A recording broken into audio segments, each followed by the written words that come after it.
In realms long forgotten, there are tales of the Forest Kingdom, a place of honour and chivalry, known to some as the Land of the Purple Dragon, but known to all as Cormyr.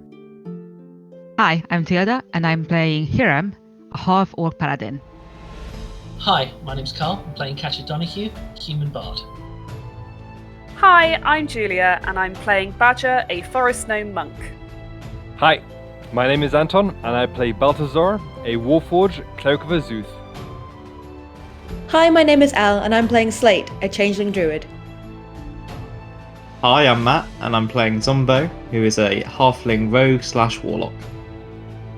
And my name is Dan. I shall be the Dungeon Master on this adventure.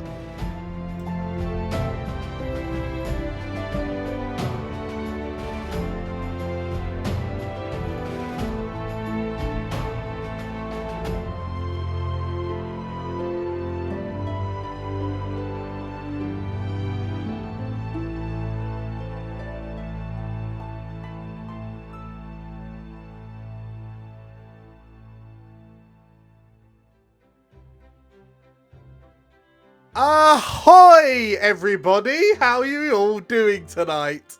They're good. Hey. Ahoy.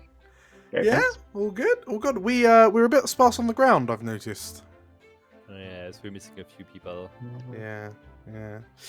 Well, sucks to be you, Carl and Tilda, because we've got a banger of a one shot. Just mean. Ready and waiting for you. We'll have fun without you, is what You we're know, saying. you Wow. stalwarts, you know, the ones clearly dedicated to the cause. Wow. And you know, given that you have shown such enthusiasm and vim and vigor to be here on this glorious evening, shall we just jump straight in? Sure. Yeah. Go on. Beautiful. The military of Cormyr is one of the most, if not the most, powerful and impressive fighting forces in Faerun. The tales of the valor of purple dragons and war wizards idolize them as masters of warfare across the realms. However, there is a third military power within Cormyr which value discipline and ability as much as their purple-garbed cousins, the Blue Dragons.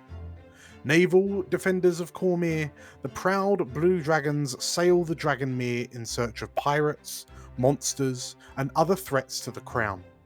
In the port city of Marsember, we find the crew of a relatively new vessel, the Fortune's Claw, as they deserve a well-deserved reprieve from their duties. As the nation of Cormyr tears at its own throat, fighting for Ezred or Raedra, there is one Blue Dragon who has another concern on her mind. The halfling she saw in Arabelle was definitely Zumbo Marrowfat, and a captain is loath to be separated from his ship. Damn right. So, as we introduce you all back to our heroes of the day, the Blue Dragons of the Fortune's Claw, we pick up with 4 in particular.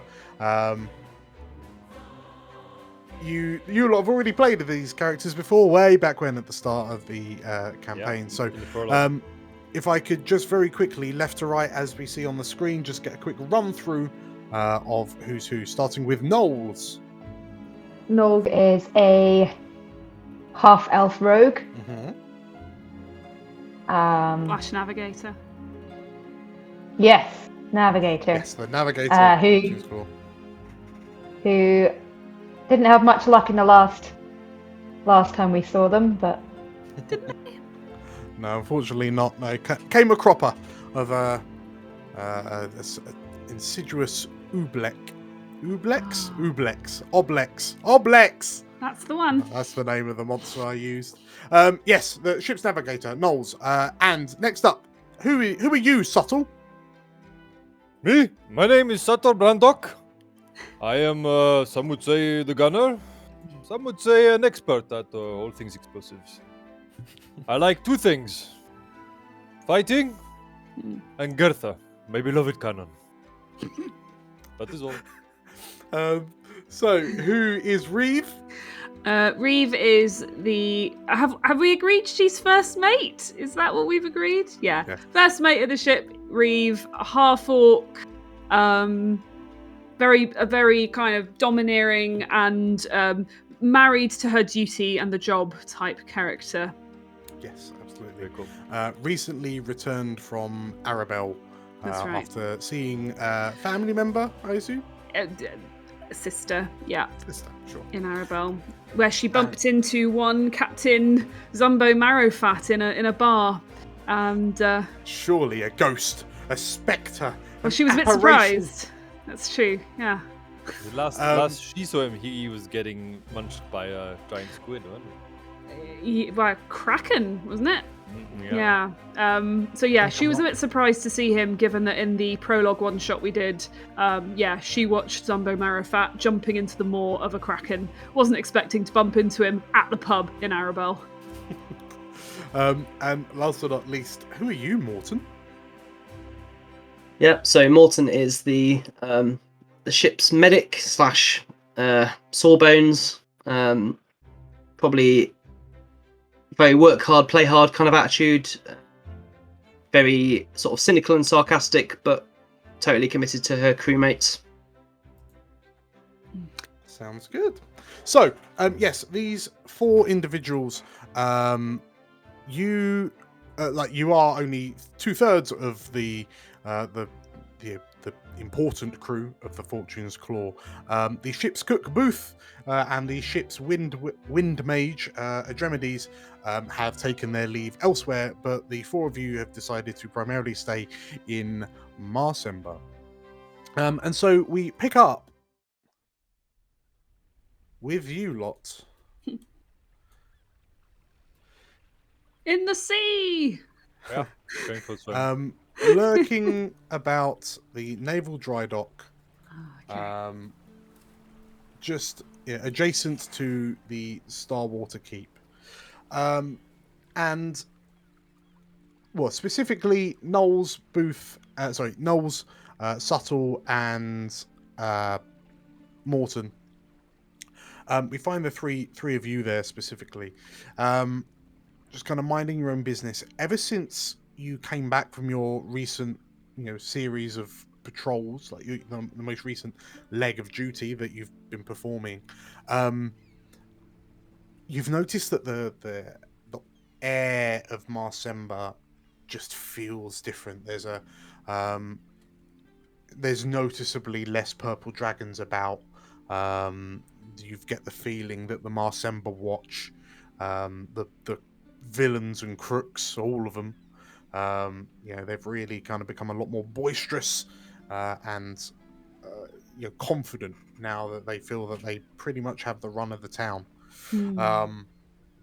And since you last, kind of left for port, like the stories you're hearing of this infighting between Raedra and Ezra just seems to be getting worse and worse each time you come back to dock. But yeah, as you kind of tend to yourselves, we find, I can only assume, subtle Brandock polishing Gertha to keep her lustrous sheen. Right. We find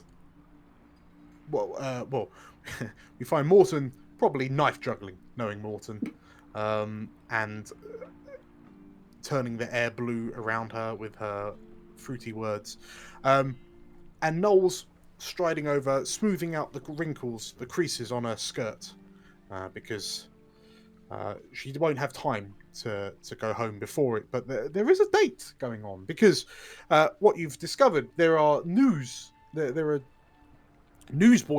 that have run around. You've heard the word on the street that there is actually a festival of some sort, some big party happening at the Master Merfolk this evening. And as authoritative members of Cormyr's military, being Blue Dragons, you have been cordially invited.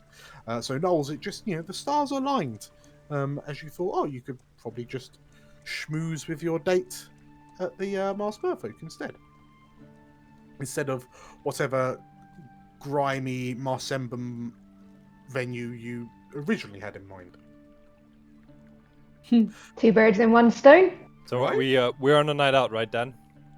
So this is it's like early afternoon at the moment.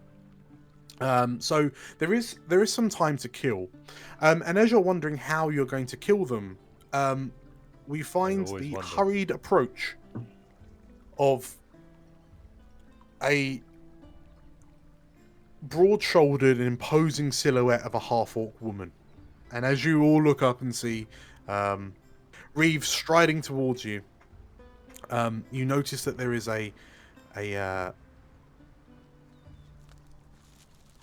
there's a look of kind of frustration, concern on Reeve's face.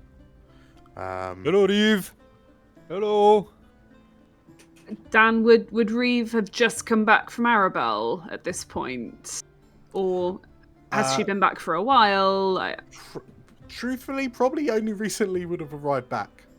So is this the first I'm seeing of my crewmates I think it since would getting have back? been. Yes, yeah. All right. Because that fateful night would have been, I think, canonically about a week ago.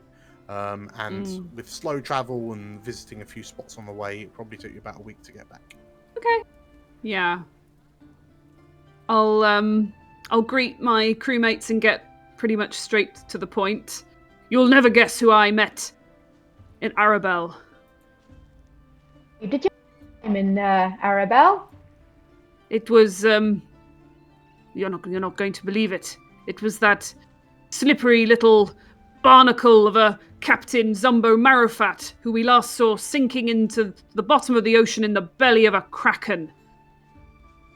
That's a neat trick. How do you manage that? I don't know. He was sitting having a drink at the pub. The slippery little shit. Are you definitely sure it was him? Yeah, how many drinks had you had, Reeve? Irrelevant. No, I think it's definitely him. I'd recognise him anywhere, although he had considerably more scars, and he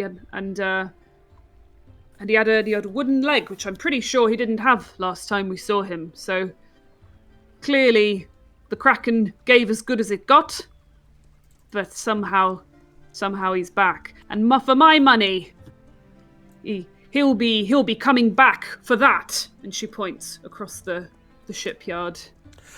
And sure enough, Reeve points to the miserable shipwreck that the Fortune's Claw managed to kind of gather together and tow back to port.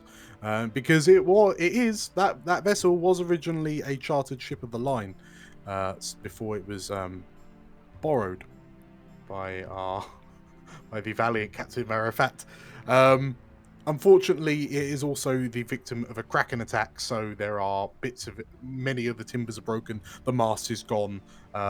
It would sink the moment it touches water. But with a bit of patchwork over the past few weeks, it is now a serviceable training ground for new blue dragons. It's sure as eggs is eggs that he's gonna come back for that ship, and we need to be ready for him. Reeve, it's not possible. If you get eaten by a kraken, you are gone forever. This is Not what possible. I thought, Well, and yes. yet he must have some tricks up his sleeve. We need to be careful. He's a sly one. Do you think he's, really alive? Because, I've never heard of anyone surviving a Kraken attack and actually, being eaten. But he was eaten, wasn't he? It looked That's pretty eaten. That's what it looked like. But I'm telling you, I stood toe to toe, belly button to eye level with that nasty man. and I would know At him least what he anywhere. did. I'd know him anywhere. So we go back to Arabelle and we find him. No, Well, what if he comes here? I So fear he's got not. He eluded me in Arabelle. But the fact is, we've got his ship, so we can lay a trap for him.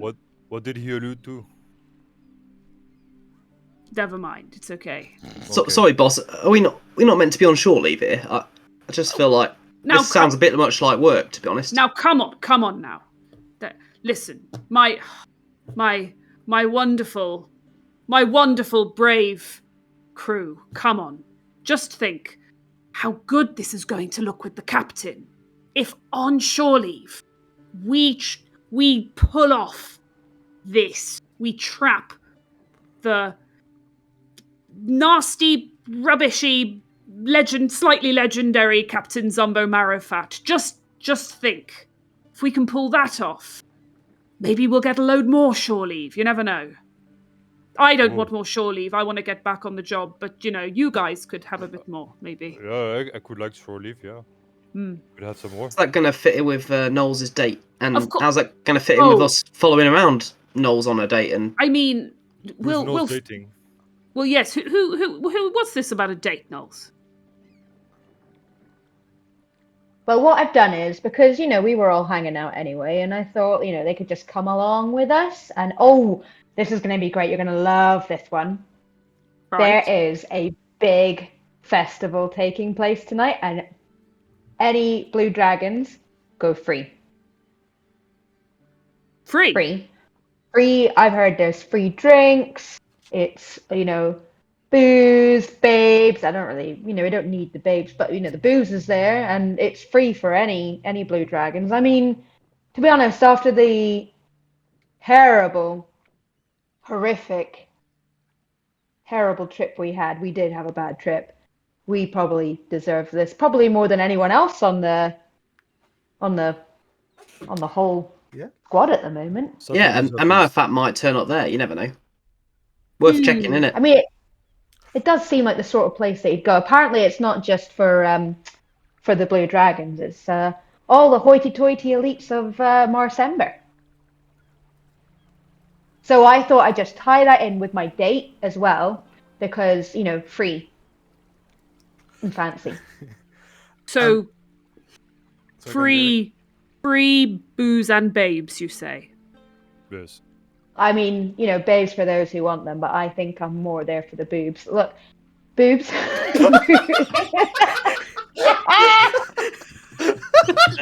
There's the short, people. Only 10 minutes in. There it is. Subtle agrees. Subtle nods. She's like, yes, I want. Yeah, that's what we're all there for, Knowles. I'm sure that we can fit it in with our investigation. There's no need to bail on the date. We'll find Zumbo and we'll go to the masked merfolk. And just like Morton says, if he's going to turn up anywhere, it'll be where the drink is flowing and the boobs are knocking. As you say that, one of the dockhands working nearby, who has a beautifully shaped head that's begging for a walloping crossbow bolt, the dockhand kind of looks over to you and kind of approaches and I apologise, but I didn't mean to eavesdrop, but did you say Zumbo Marrowfat? Yes. Have you seen him? Well, I mean, what you were saying. Give me a quick description again. Well, halfling, eye patch. I think. Matt. Would Zumbo have been wearing his blue dragon gear? Yeah. A stolen blue dragon coat and hat, and a wooden leg. Why? And well, it's just I was chatting to some of the Marsember Watch earlier, and they said that they've seen this bunch of newcomers in town, and seem to be getting there was a peculiar looking halfling among their number, and it just seemed to be a bit of almost like an adventurers group. Just probably, and they were saying they were probably going around causing a bit of trouble and whatnot, but they mentioned that they were hanging around in the what is it called? The Drowning Flagon. Yeah, they were last seen in the Drowning Flagon. So I don't know. Maybe if you're a fan of this Zumbo Marrowfat, maybe you should go say hello. See if you can catch him while he's there.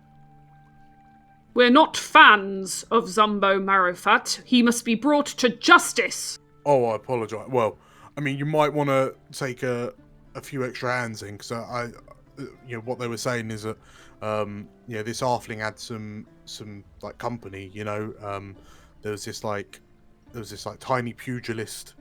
There was a big brute, massive weapon. I don't know, like a heavily armored knight of some sort. No. This bloke in like tatty robes, and then this scrawny bard with a dog. Yeah, that don't sound like our guy, boss. I mean, didn't we watch his old crew get eaten? He's clearly found a new one, is what I would bet. As Doc Hand says it, Reeve, you think back to that night in Arabelle, and you remember. Well, the only noteworthy description is that you remember that Zumbo was hanging around with that bard girl. She had a dog. Dog was on its side, puking, but she had a dog. Yeah. Okay. Yeah, I think that's our man, and he's here in Marsember. This is our chance. Come on, people. Who's with me? Let's get him. Okay. If you say so, Reeve. We'll have it done in an hour or so. Then we can go to Marsember Fest. Yeah, worth maybe doing some sort of trap or something here at the Bobbing Apple, just to kind of. I mean, I know we got to get there fast, and I guess we can have a drink while we're there if he's not there anyway, since we're all off on, not working.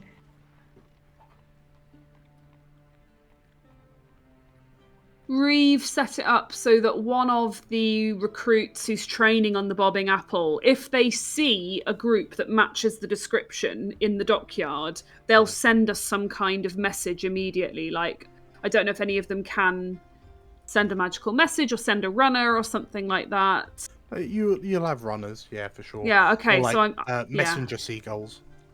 They're going to send a messenger seagull, the first sign of Zumbo and his new crew. Yeah. The only delays are chips on the way. Yeah, let's just hope there's no chips on the way. Cool. So, Reeve, with this information in mind, are you gathering your crew and barging over to the Drowning Flagon? I'm gonna consult my crew for ideas. So option one, we stride straight into the Drowning Flagon and demand to find him. Any other suggestions? Shoot. Subtle? Shoot first, ask questions later. It's about the level I expected. Thank you, Subtle. Always appreciated. You're welcome. Morton, Welcome, Knowles. Alright, could we just... I just want to go back to the part where we're on holiday, Reeve, and not getting paid for this. I don't know if we can just leave it with the Marsember watch. It's called extra credit. It's called extra credit, Morton. Will that translate to extra money, Reeve? I will make sure it does. I'm very persuasive. The captain likes me. I will do what I have to do. I guess. Shall we go to the Drowning Flagon? Seems like a good place to start, doesn't it? Sure. Yeah, alright then. Alright. But if he's not there, we go to the party. Fine. We can ask around at the party.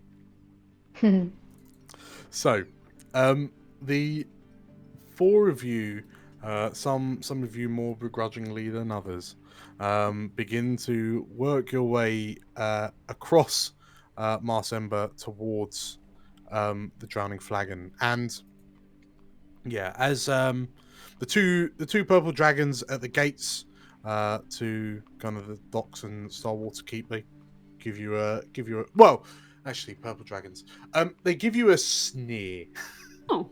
Like a them and us kind of, oh, look at you. And yeah, there's a bit of a West Side Story plot as the two you pass between them. Can I like bump past one a bit and just say, "Oh, sorry, friend," and then put a kick me sign pinned onto the back? Absolutely. You've just got those with you. Yeah, gotta keep them Just on you. ready for the purple dragons. For the date. Subtle just nonchalantly points the cannon at them whilst he's carrying it. Just in their general vicinity, just to make them anxious. The one of the purple dragons.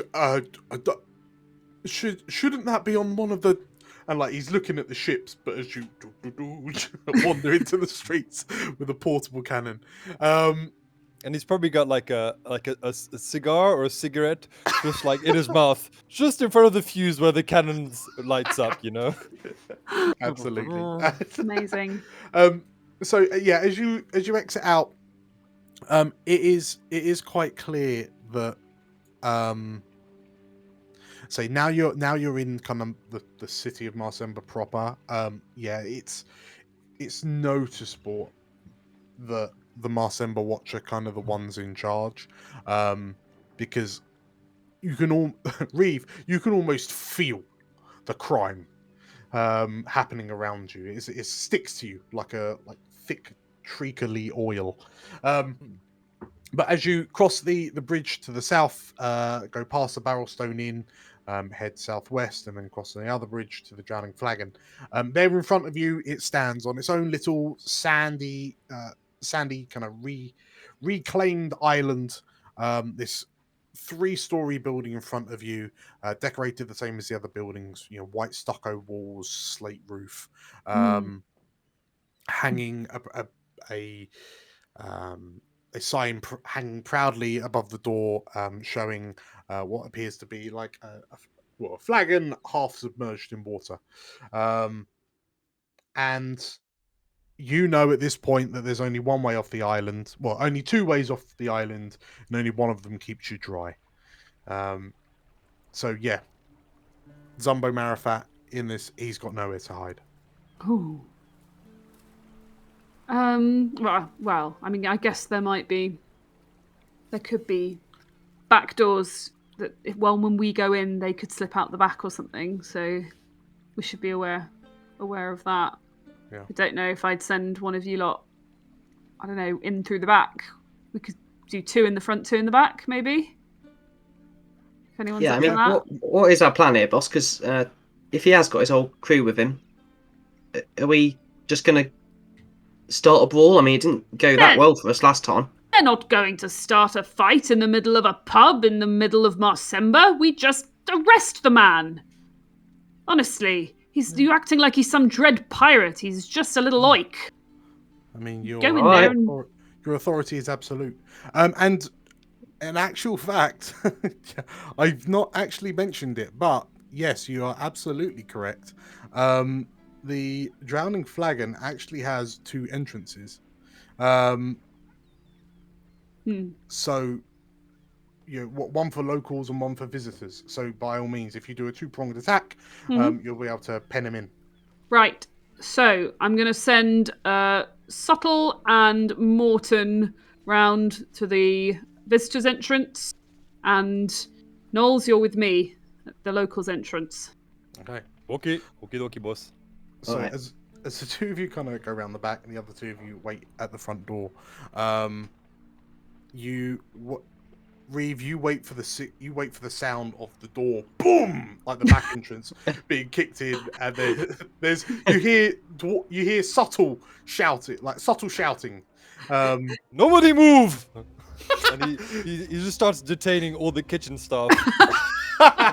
Reeve's going to slam the front doors open and walk in with Knowles going, No, nobody be alarmed. We are the Blue Dragons of Marsember. We are only here looking for the halfling known as Zumbo Marrowfat. Put the cookie down! As the 4 of you barge in, there's cries of shock and panic from inside the tavern. You hear the sounds of chairs kind of scraping across wooden floors, like people stand up, like in surprise. You hear one person kind of spit out ale, mainly as a dwarf with a cannon emerges from sort of like the back. You hear the cries of Esme, the tavern owner, as 4 blue dragons burst into her establishment. The innocent have nothing to fear. And whilst this all happens, and sort of you shout out, we're here for Zumbo Marrowfat. There is one table in the middle of the tavern, and you notice that the people around that table haven't moved. In fact, there's 4 people around the table. There's a fifth and sixth figure just kind of off to the side. One's by the bar, and they just kind of stop and they look up to you.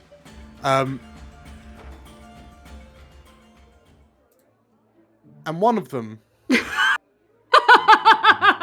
Oh no! And one of them says, a halfling. A halfling sits here and says, "How do you know Zumbo Marrowfat?" He is a criminal, and we are here to arrest him. Do you have information that could serve the law? In front of you, at the table, you see what appears to be some sort of actually, Reeve, you run through the descriptions that the dockhand gave you, and in front of you, you see a tiny halfling pugilist. Yes. You can see a female Goliath at the back. She's a big old brute with a massive weapon. Yeah. You can see a what appears to be a dwarf in extremely heavy armor, perhaps a knight of some sort. Heavily armored knight. Yeah. You can see this kind of figure off in the background in tatty black robes. Yes. And there's this scrawny half drow bard with what appears to be a blink dog. These are our people. We found them. And they look to you, and the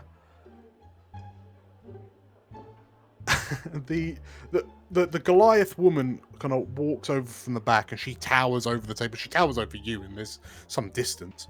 And she says, I can't help but feel there's been a bit of a mix-up. And she looks around, and like the other patrons are starting to sit down. Can we help you?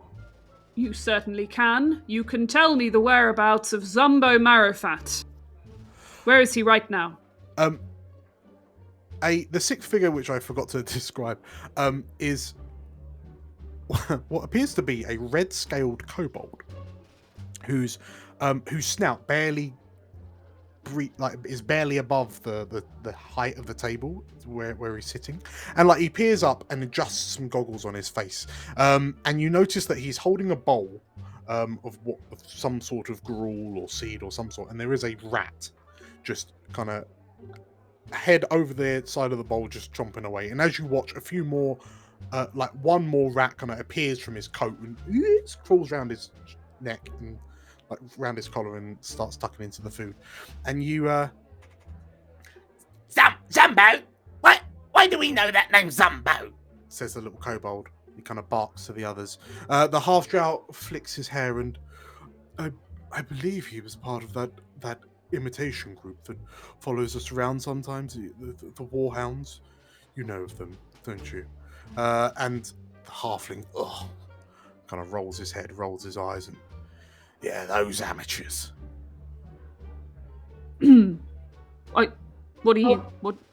go on. I'll lean into Reeve and just say, what do you wager this is just a ruse? Almost certainly just a ruse. They're pretending to be another very weirdly similar group to the group we're looking for. Impossible. Similar weird group, said the halfling, like banging his fist on the table. No, we were there first, he shouts. Can Subtle jump in and like rugby tackle Bodger? I got him! I got him! Good work, Subtle. The halfling goes. That's the pugilist. It's not. Sorry, go ahead. Halfling, The halfling goes sprawling to the floor as you tackle him. The figure in the black robes kind of glides over gently and kind of looks around and... I don't think that is who you're looking for. Of course. Kind of ominous, echoey voice. Wooden leg, and he'll lift, and it's the chair he's lifting. Oh wait, okay, no, stool down. It's not him, Subtle. Let him go. The halfling, get off me, he says, and he stands up and he looks around. He looks at you, Knowles, and he's like, you look like you're in charge. Talk. I demand an apology. Reeve, I don't think I should be apologising, should I, Reeve? Don't apologise for anything, Knowles. Listen here, you little halfling. You all know each other. Where's Zumbo Marrowfat? Why would we know where the bloody hell Zumbo Marrowfat is? Like the halfling starts, and the Goliath steps in front of him, puts a big meaty hand across his face, and sort of like you see her fingers curve up to pull his jaw up so he can't talk anymore, like muzzling a dog. And she, please, friends, please, we know of this Zumbo Marrowfat, and we've encountered him on our journeys across Cormyr, but we have no affiliation with him. Are you sure? But absolutely. And You're a creep. she gestures to the five of them sat in front of you. There's a from the halfling in her hand. The dwarf woman has been surprisingly quiet. And then it's just this ragtag bunch. And she looks to you and says, do you really think I could handle any more? We have reason to believe you are his new crew. Are you denying this? The kobold... New crew. No. We are consummate professionals, we are. We would be seen wandering around with that little Zumbo. I would like to see their adventuring license. Absolutely, says the Goliath. And she holds out the charter, and you see they're listed Malka, who is the Goliath that you're talking to. Mm-hmm. There is Bodger, the halfling pugilist.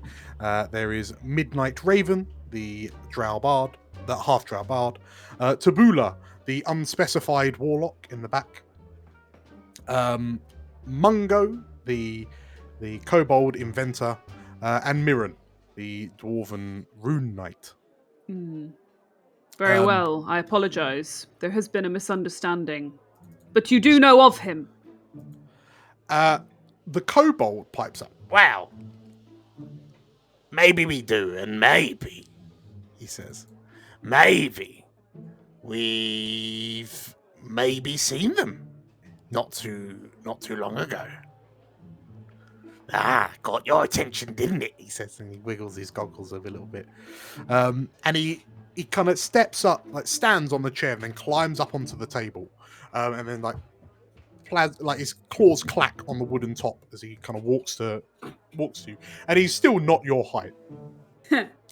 And like a few rats kind of scurry across the table behind him, and he looks you up and down and say I happen to know the potential whereabouts of Zumbo. What would it be worth for us? Reeve is just confused by my and question. he looks at all of you. You know, boss, is Morton's whispering to Reeve, if you wanted to give him a night in the cells, I mean, those rats are probably several health code violations right there. I mean, if you just want to sweat them for a night or two, then we can go to the party, chat again with them in the morning, see if they feel differently about it, right? You don't have to waste your time. That sounds somewhat oppressive. No, I think we can work to something much more friendly and mutually beneficial, you understand? That's more like it. Come on, you tell us and we don't have to put you in the cells. Or I tell you in exchange for a little favour. A favour? And Reeve crosses her arms. In so much that you kind of have to do the favour for us first in order for us to help you. Reeve just kind of looks at the others as if to say, are you hearing this? Would this be a favour we can do in the next half an hour? Absolutely. Where to be, honestly, I'm quite busy, so 20 minutes, if you will. Knowles, we have to find Zumbo, and we want to get it done as quick as possible. Fine. What is this favour before we agree to it? So, I, Mungo, may or may not have witnessed 6 interesting individuals emerging from the broom cupboard on the second floor of this establishment. Mm-hmm. They thought they looked all around, but clearly they didn't see me, because no one really checks for kobolds in civilized establishments. However, right. It would seem that you have just missed them. They were concocting some sort of evil and devious plan, clearly, and then they've scarpered to the winds. And a city as busy and bustling as Marsember, there's not a chance in the 7 hells that you're going to find them, unless you have a lot of eyes with which to look for them. Tell me I'm wrong. Is this going where I think it's going? Sort of, but probably not. Now, I am somewhat of a troop leader. Not of these lot. No, they are their own individuals, and I respect their integrity.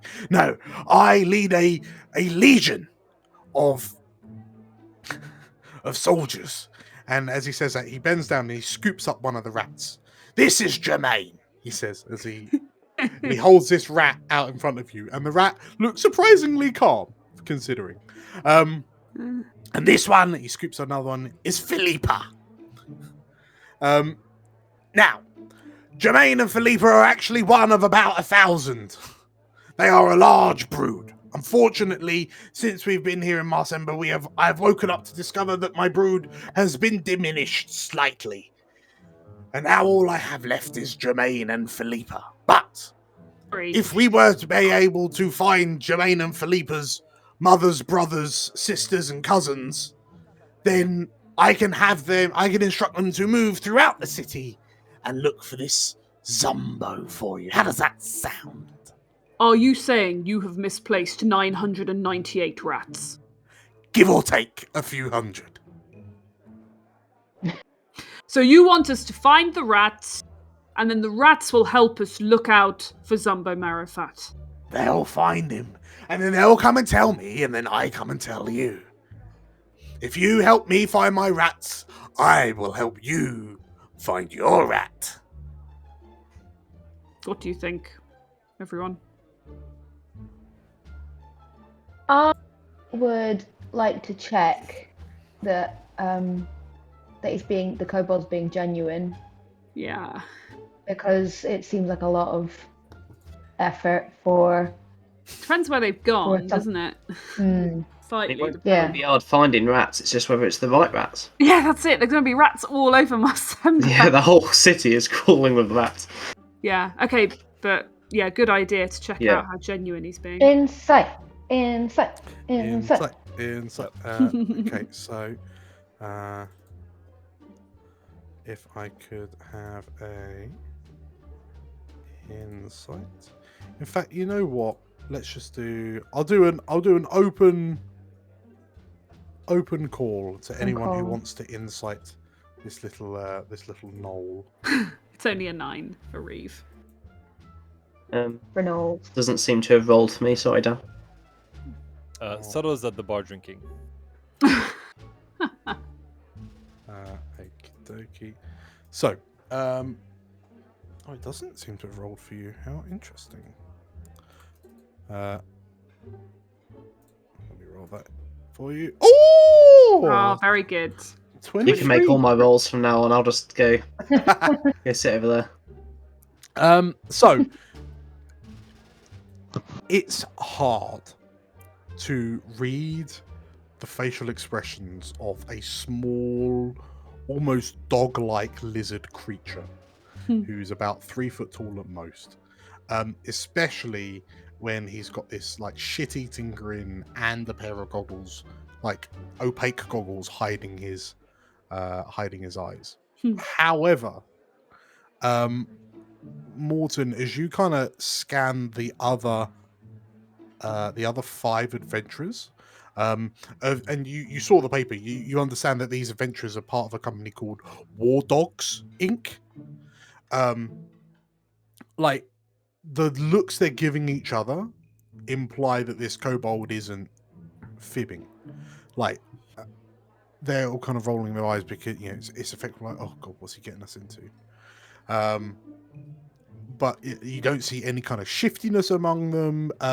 You saw the half-drow visibly flinch at the thought of all of the rats that normally follow this kobold.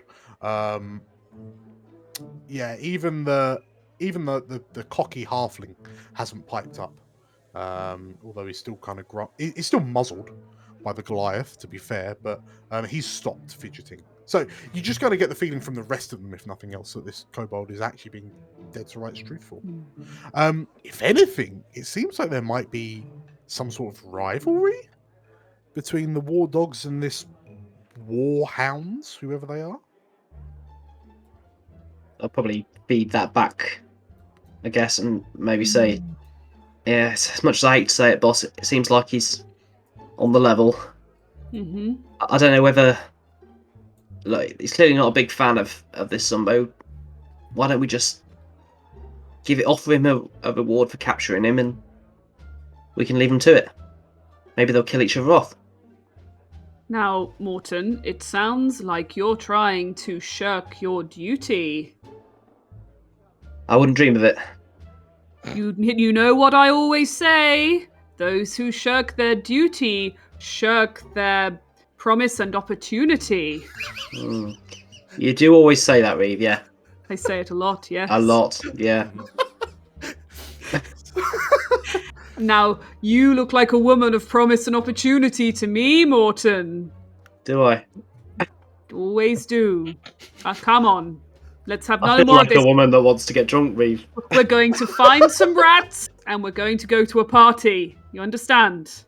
Yeah, alright. Find some rats, arrest a pirate, and then go to a party. Well, we're going to go to the party while the rats find the pirate, and we're going to look out for the pirate at the party, and then when we get the message that they've found the scoundrel, then we will arrest him.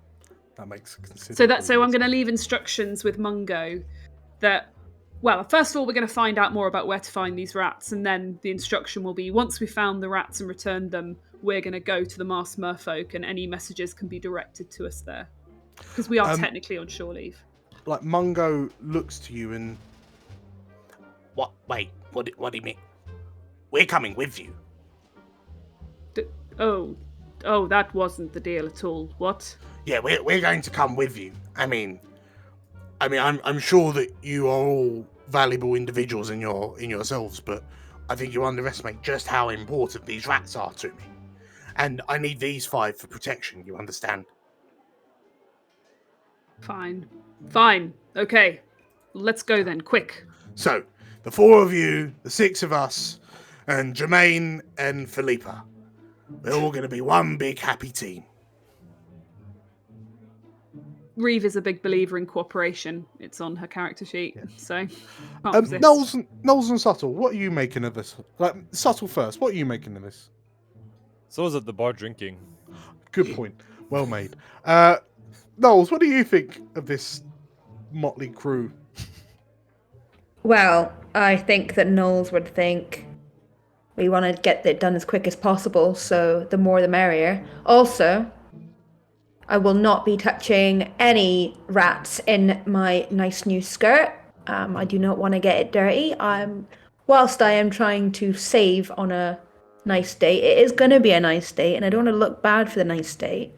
So, yeah, the quicker the better, and the more the merrier. The half-drow at the table flicks his hair and, my dear, your physical presence is so divine. You should have a seat on the pantheon, the pantheon of the gods upon Mount Elysia.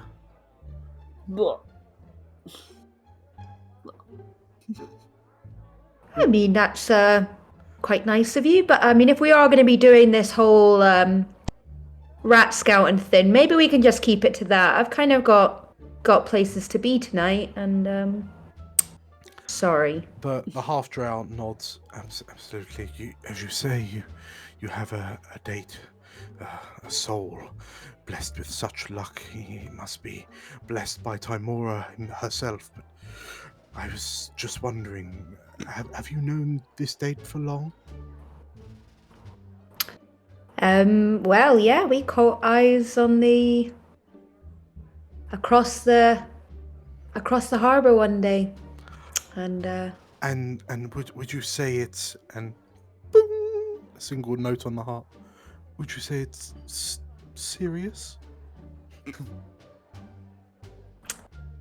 I actually, well, I don't know why I'm telling you, but actually, I was close to leaving for them, but the sea always calls you back, they say.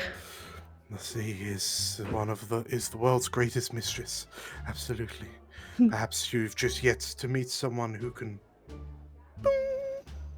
summon you back. Can I at least kill this guy, boss? It's fine. It's fine with me. The dwarf woman, who has yet to say nothing, because Dan is terrified about doing her accent again, gently puts a hand on the heart to stop Midnight Raven playing any more notes. And yeah, the little kobold kind of turns to the rest of the war dogs and, "Are you coming or what?" he says, and he turns back to you and, "Let's go," he says, and he, "Oh, excuse me," and he walks to the edge of the table and he gently lowers himself down onto the seat, and then kind of gently lowers himself from the seat onto the floor, and then he looks back up to you. "Let's go," he says. Off we go. And yeah, his nails, his claws again clack on the floor as he leads you out. I'm thinking of that scene in Jurassic Park in the kitchen where you see the feet of the velociraptors with their claws going click, click, click. Settle leaves with like 6 cup mugs of ale in his arms. Yes. "I'm coming! Don't worry. I'm alright." Absolutely. So as you emerge and you head out of the drowning flagon, and you watch as this curious little kobold puts the 2 rats he's got on the floor, gives them a bit of kibble each, and he says, "Go on, find them," he says. And these 2 rats kind of look, they wiggle their noses, and then they kind of scoot off and start like running away. And then the kobold Mungo looks up to you and, "Keep up," he says, and like with wet, almost like slappy feet, you just see him as he chases after these rats as they go scurrying off into the city. Yeah. And as you follow him at pace, you end up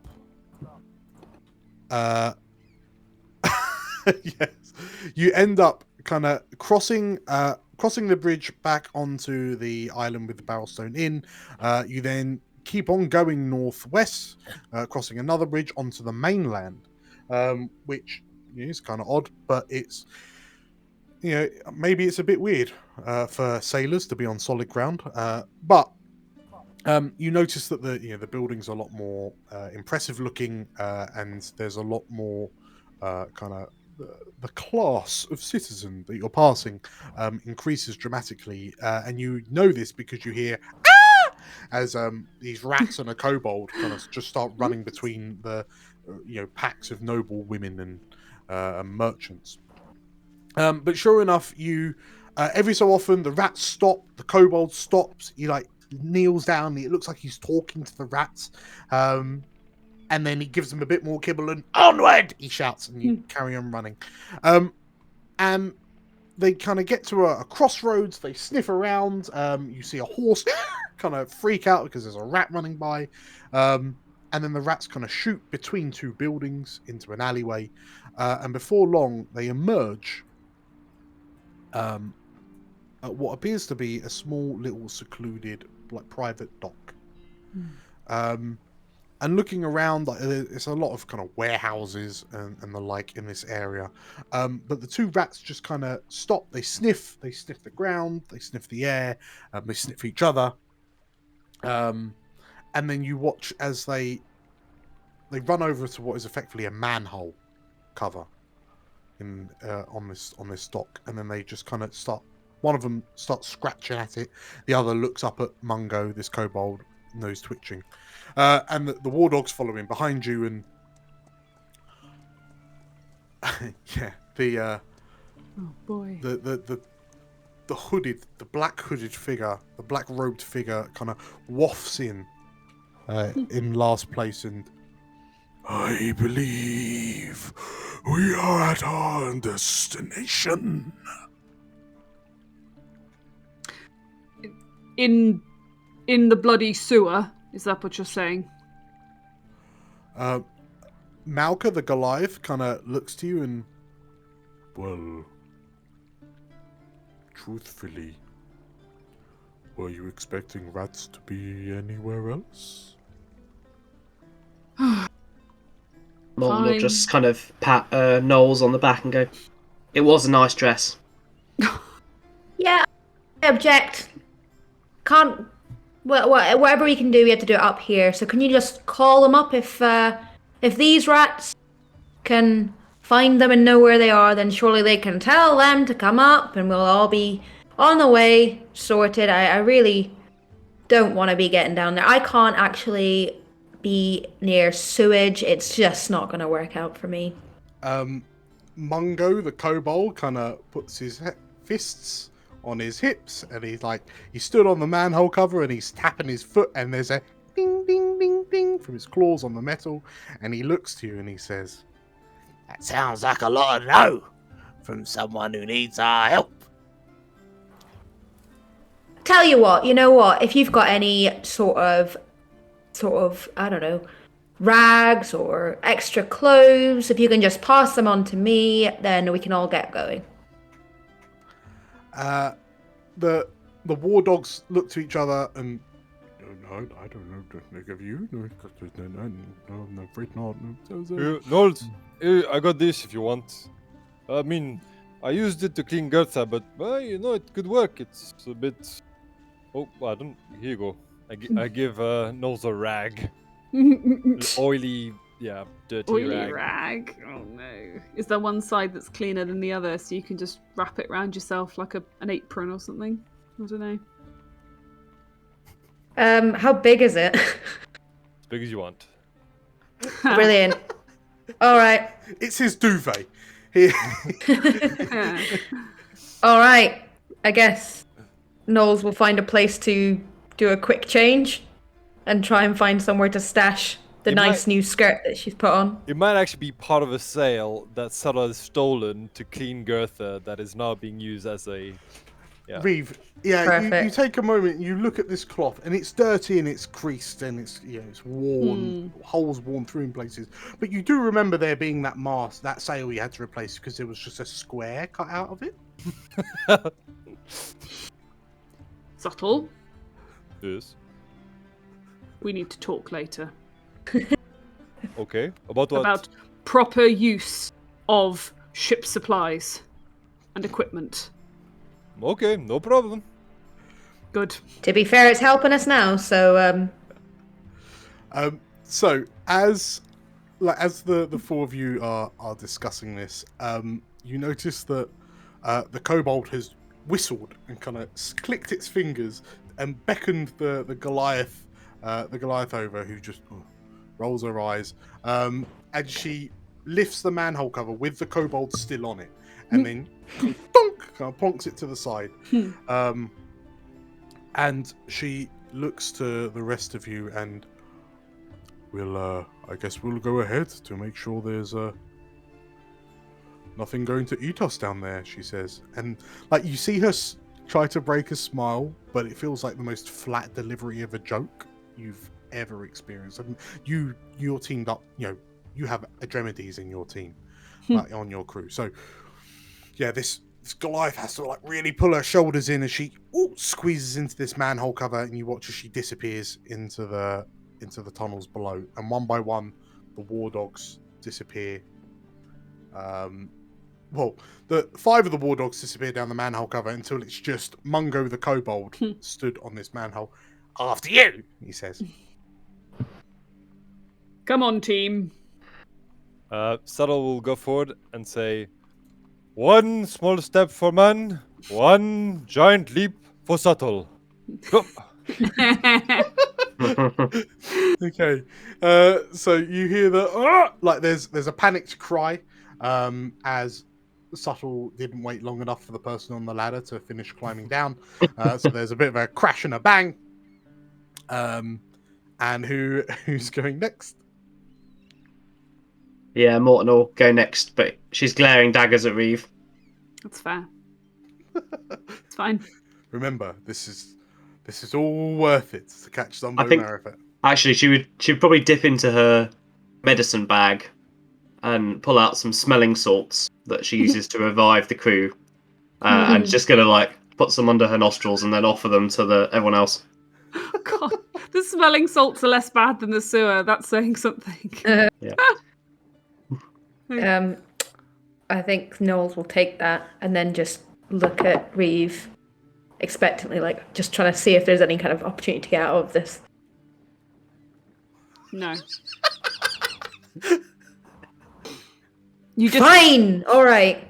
And jumps, delicately tries to get into the sewer and tries not to touch any of the sewage, which is impossible. Yeah. And all you can hear is echoing. And last but not least, Mungo, after you, my lady, he says.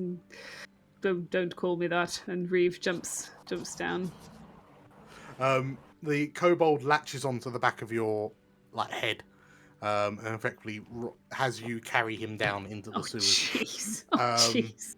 But he stops. I mean, you're a few rungs down. He stops and you'll need to pull that back over. He says, pointing. Right.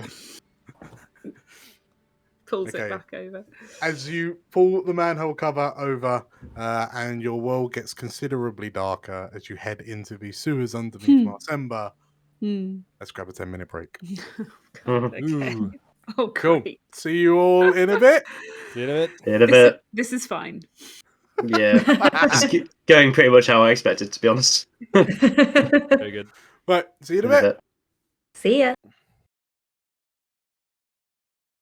What a sorry bunch of landlubbers. Nah. You'll need much more training before you're ready to join my crew. But don't worry, that's why I've made these here instructional videos. We'll get your ship shape in no time.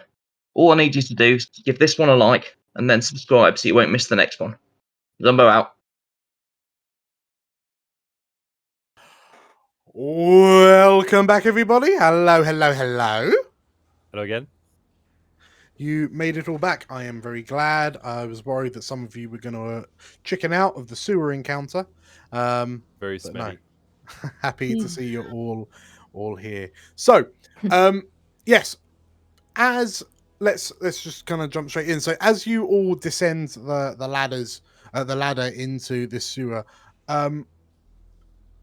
surprisingly, it doesn't smell that much worse to the rest of Marsember. Given that Marsember's sewage system is basically the canals and the river. Well, yeah, the canals between the islands. Anyway, it also smells better than Subtle's bedroom. Yes. Oh God, what have you got in there? I don't know. That's the basis for the next one shot.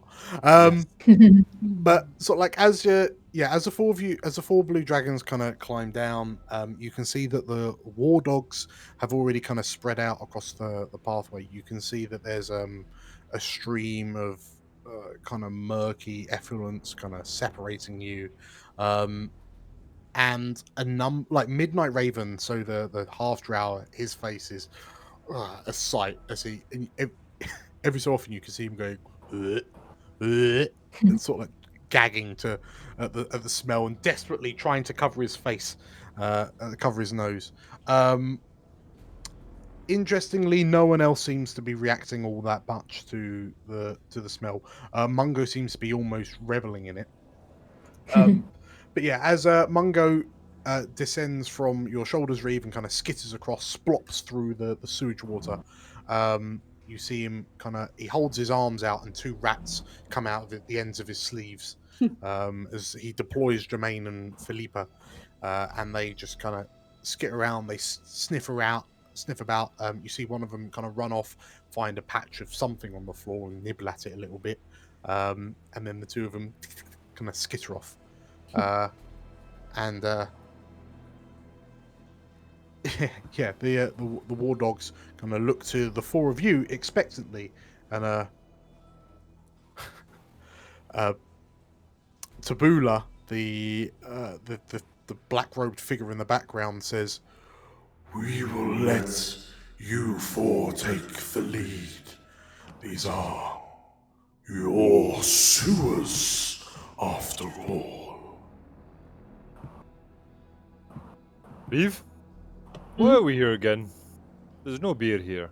We're finding the rats so that Mungo here will tell us. Well, we'll get the rats to find Zumbo, and then we find Zumbo. The kobold turns around. Do you understand how difficult it is to train that many rats? Did you not train them to come back to you, though? That's my question. I mean, listen, Sugar Lips. That's basically the problem we've got here, isn't it? Like, I have trained them to come back, and they haven't. So clearly something's happened to them. Oh. In fact, the only reason that Jermaine and Philippa are still here is because they woke up late. And then, he stops and he looks down the corridor. Jermaine? Philippa? Pissing rats. Why do I have to choose rats next time? I'll choose frogs or something. And you watch as the kobold kind of grumbles as he stomps off down the sewer platform. Yeah. The sewer walkway. Reeve is gonna attempt to follow. She can't actually move at the moment. So do we need light, perhaps? So as you say that, Subtle, Knowles, and Reeve, you're going to be fine in the darkness, relatively speaking. But Morton, you're kind of scuppered. It's fortunate then that next to you, on the wall, is a torch that looks like it could be wiggled free of its sconce. Yeah, Morton will definitely grab that. Okay. There's no way she's wading into sewage blind. Oh God. So as you equip yourself with a torch, Morton, as you move around, the torchlight should go with you. Lovely. Beautiful. Cool. So, reasonably speaking, you can move your token to anywhere that you can see. And then we'll just stop as we go along. The war dogs will follow behind you. Subtle Brandok lets off 3 quick succession shots from his cannon. Make light! Let's just scrub those. Thank you very much, Anton. Does it matter that we're on different sides of this pool from Mungo and the others? You'll be able to jump across. There's only a 5-foot gap, you'll easily be able to jump. Okay. So jump without any risk of splashing and getting. It's just boots. just a trivial hop. Yes, absolutely. I mean, there's nothing stopping you if you go into the sewage. It's difficult terrain, so you'll go at half speed. But there's nothing stopping you from actually kind of going in. Subtle, no. Can I check? Is there any sort of sounds that are very obvious of any rat broods or anything like that? Rat kings or anything like that? Yeah. So Knowles, as you get to where you are, you notice that there are pipes. There are some pipes, below foot that are just kind of trickling effluents into the streams, because you know that this water, with all the nobles, they'll have toilets and sanitation and that sort of stuff, and it all goes into the sewers underneath the mainland and then just gets pumped straight out into the seawater for the poor folk to deal with as it washes out to sea. But as you as you go, you can see there are also a few like overhead pipes. Perhaps this is more like drinking water or some such. You notice that the pipe ahead of you does have a number of kind of rats just kind of scurrying about. You see them, like their little red eyes twinkle in the torchlight from well, actually, where's Morton gone? Yeah, as Morton walks around, you can see their eyes twinkling at you in the dark. And then I'll just point up to Mungo and go, up to the pipes and go, there they are, sorted, let's go. Mungo, you see him, like, he's peering at them and he, like, lifts his goggles up, he puts them back down. He then gets a second pair of goggles, puts those over the top of his first, and they appear to be slightly smaller. And no, that's not them. No, look at them, hoodlums, ruffians. Sorry, I've seen plenty of rat in my time from, many years on the waves, but I'm not really sure I know what the difference is between these rats and rats are over there and your rats are over here. As you say that, the half-drow kind of steps to the opposite side of the stream to you, and he offers a handout to you. And, my lady, I would happily get to know some rats with you together if you wish. If you care to join me. Knowles is gonna walk and just, I think I heard something over here, and I was just gonna go walking. Yes. Look after her, Malka. Look after her. Her sweet, delicate body. Oh, Jesus. And Malka looks to you and, are you all right?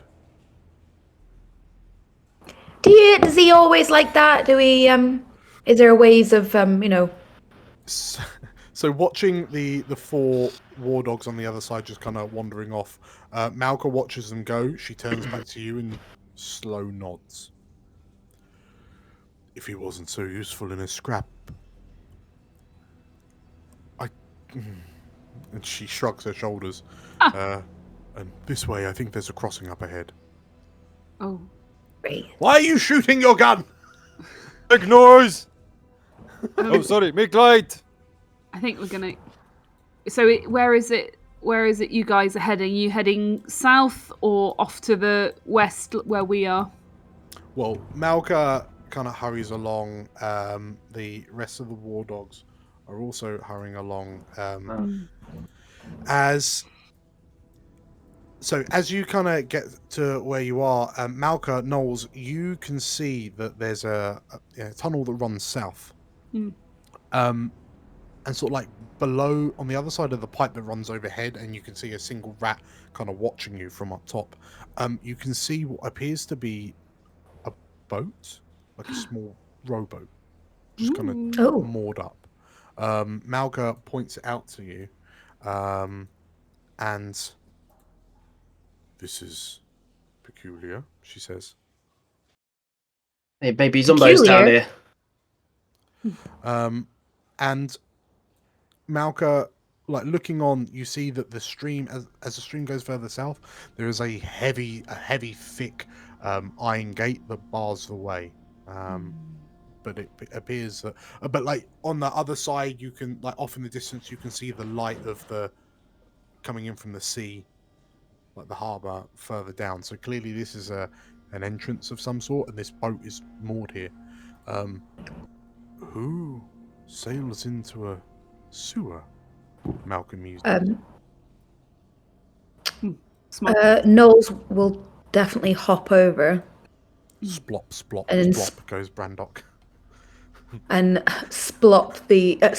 and investigate the boat. Okay. And the surrounding area. So looking at the boat, you can see that there's a couple of torches lighting the area. The boat has a single set of oars, so it looks like it's piloted by one person.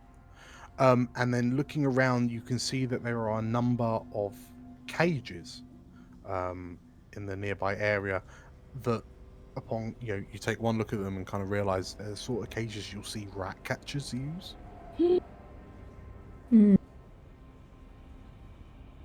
Well, not rat. Well, I suppose they're just cages, like small cages for small animals. that would fit rats in, basically. Yes. Hmm. But otherwise, there's not all that much else around.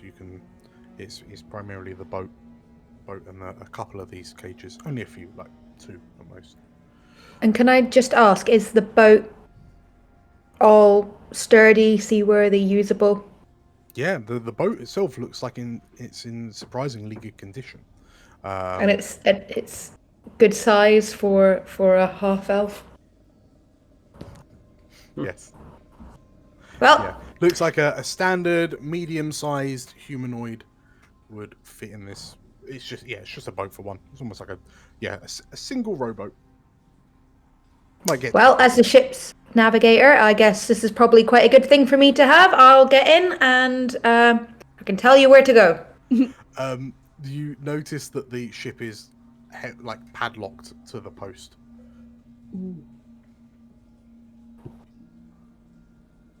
Is that necessarily a problem for me? It may or may not be. I don't know if you've got any thieves' tools with you. Because I doubt you've got proficiency, but have I got any? No! Yeah, you tend not to bring thieves' tools on a date. Well, that does not seem... Do any of the war dogs have some on them? Malka, and she jumps across the stream and kind of... You can tell she's trying to whisper, but like her voice is just echoing, and it's so bassy and reverberant that it sounds loud anyway. But you hear her go, "Do any of you have lockpicks? Picks. No. Could. And she turns to you. No, they don't. Reeve is going to look for something she could try and smash the lock with, like a rock or anything hard. Yeah. I mean, yeah, there are things that you could break it with. If I could have a... Use a strength check to... yes. Try and smash it. Give me a straight strength check if you roll that from your character sheet. Yeah, sure. Just straight strength. Oh dear. No pluses, no nothing. Just my +3. Okay. Ability check. Normal. It's a 16. Okay. Yeah, you managed to break the lock. And there's a bloop as it falls into the water, and you're able to unwind it, and the boat is now free. Excellent. There you go, Knowles. Very good. Thank you, Reeve. Appreciate that. Can Morton look in these cages and try and, I guess, confirm whether there's any trace of what was living in them, where they might have gone? So as you kind of get down, and the bottoms of these cages are wood, and you can see that there's a number of small scratch marks. And as you kind of get a little whiff, that musk, it's very definitely rat poop. Right. Is there any rat food or anything that might have been used to attract, anything that she could take that might be useful in attracting rats later? Give me a if you roll me a investigation from your character sheet. Okay.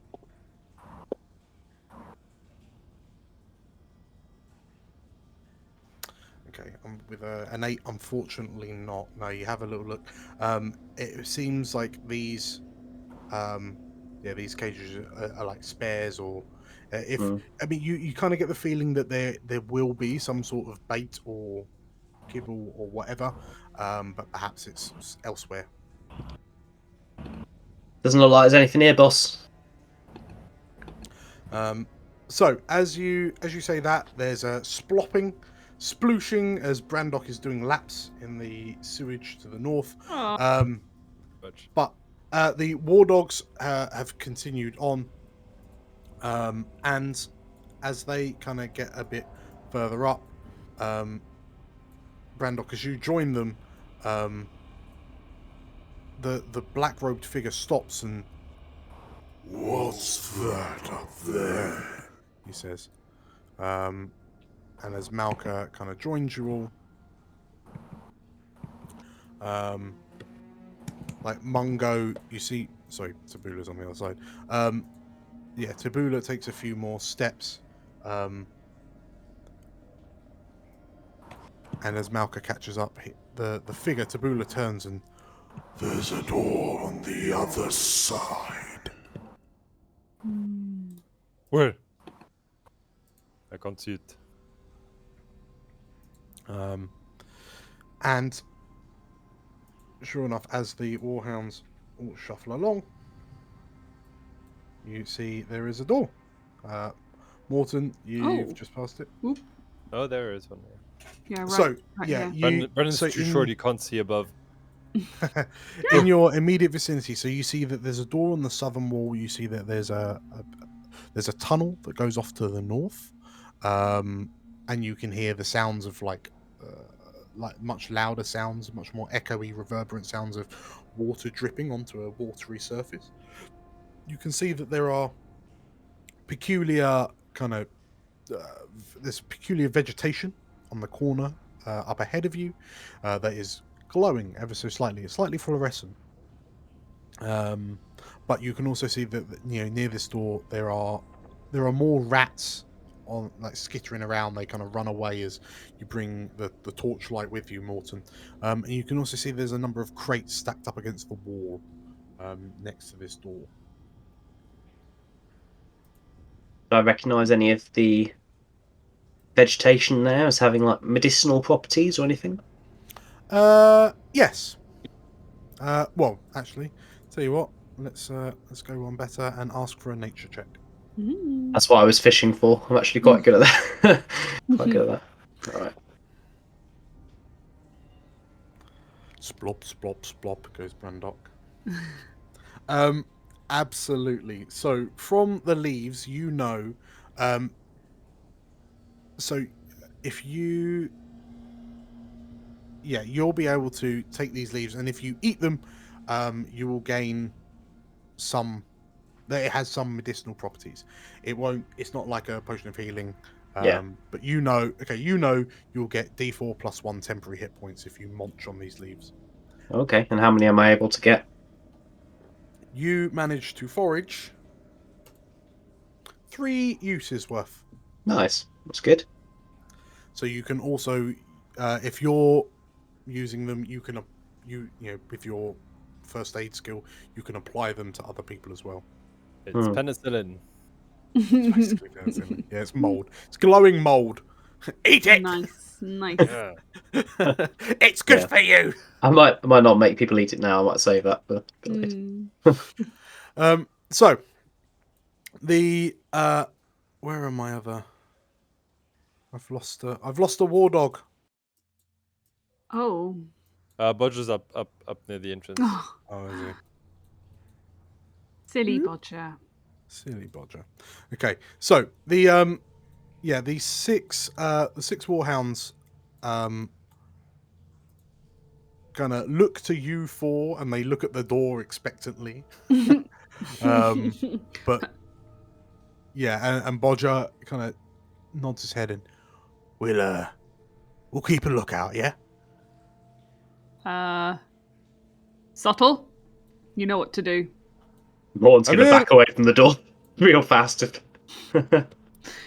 Comes running in. I don't mean shoot it. I mean kick Let's it go! in and be ready to shoot. Pause for 1 second. Yeah. Pausing. I just realised. There we go. That's better. Right. Okay. Shoot and be ready to kick. No. Yeah. No. Oh. Okay. So there is a boom as Brandock fires the gun. There's the splintering of wood as this cannibal punches straight through the reinforced iron door, and so much that I'm just going to delete that wall segment. Yeah. Brandock kicks it in. what's left of it, it's kicked in, and through the dust and smoke, you can see that there's I mean, it's now more of a mess in here, but as the dust settles, you can see that there is a room. There is some sort of it stands apart from the rest of the sewer. You can see that there is wooden flooring, like wooden planks laid as a floor across the floor. And as you enter, you see that there's a number of barrels in front of you that have been reduced to splinters with a fist-sized hole traveling through them. And there are significantly more rat cages. You can see boxes. And there's a desk over on the far table. What do you do? Can Subtle Brandok make an investigation check to look for anything to drink? You have a -1. Okay, a 13. So yes, you find a bottle. You find some bottles on the desk over in the corner, and as you kind of pop the cork on them, the smell is it like almost punches you in the nostrils. Strong stuff.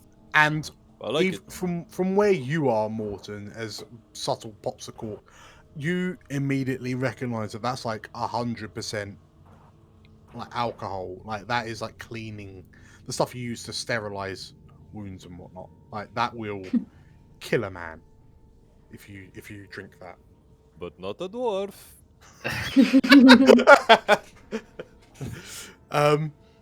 But yes, so Subtle, you're over in the corner, sniffing, potentially drinking pure ethanol. Sure.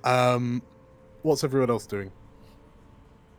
I would probably signal for Morton to go and search the desk and see if there's anything identifying or useful. Okay. Sure. So. Yeah, go on. Oh, sorry. I'd be looking for like footprints or proof of direction or what this is being used as. Kind of, just basically some sort of signs of who has been here. Cool. And last but not least, Reeve? Probably gonna sort of look around some of the barrels and shelves and just see if there's anything vaguely identifying or any contraband or just like general stuff that because Reeve has a suspicion there's something to do with smuggling since we found the boat. So yeah, she's gonna be checking for that sort of stuff. Okay. So if I could have a investigation from you all. It's a 12 for Reeve. 4 for Morton. She cannot find the desk.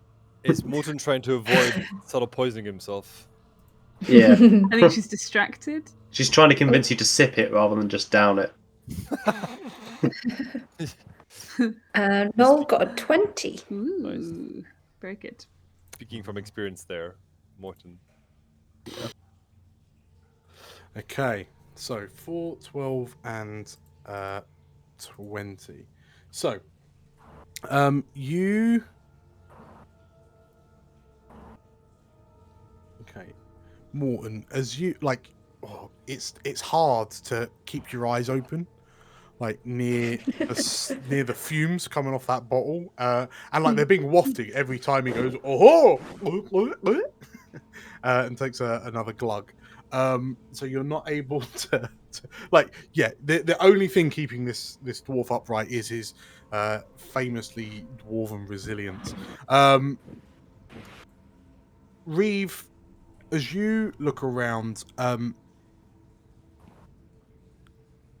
you notice that a lot of the barrels, the crates around, like there's rat cages everywhere, right? But in amongst them, there are these barrels, these crates, and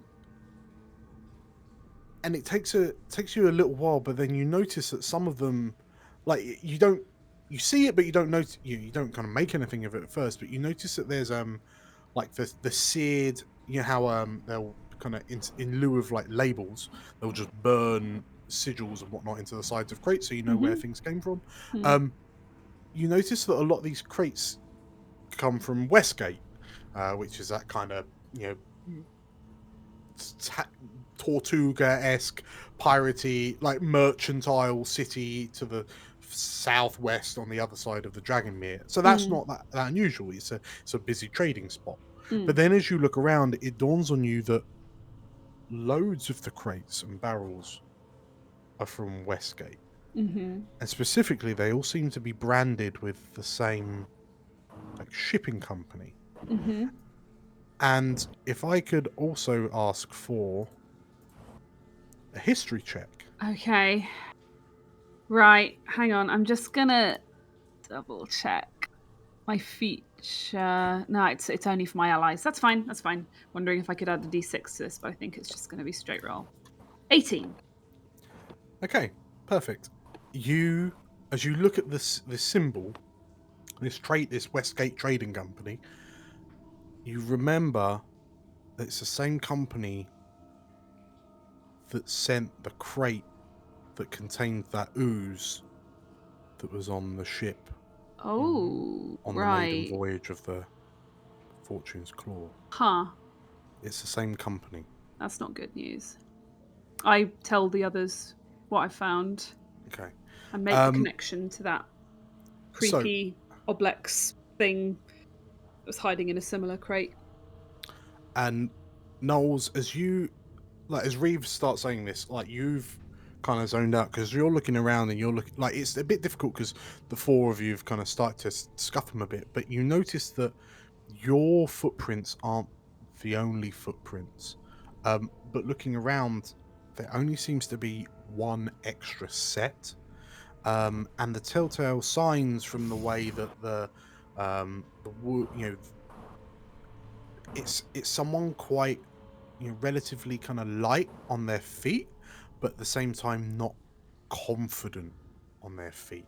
They don't walk with the authority of Reeve or the grace of Morton or yourself, for example. It's almost like they're more of a shuffler. Ooh. And so it's not light as in sneaky. It's light as in weight-wise, yeah. And I mean, and that's all just kind of punctuated. Around that, there's also just that stench of rat piss and rat musk. And it's almost overpowering the smell of the sewer from outside. As that dawns on you, Subtle, as you kind of reach across to grab the second bottle because you finished off the first, you kind of nudge as you lean across the desk to reach it. Your belly slides a cloth out the way, and Morton, you then find a book underneath, what appears to be a journal. Okay. Subtle, hang on a minute. Just back off. Wait, this one I can drink? Is okay, this one? Yeah, you can drink it over there. I'll take the journal and just flip through it. You say that looking at the label, and this is iodine. Go! She probably hasn't noticed. It's fine.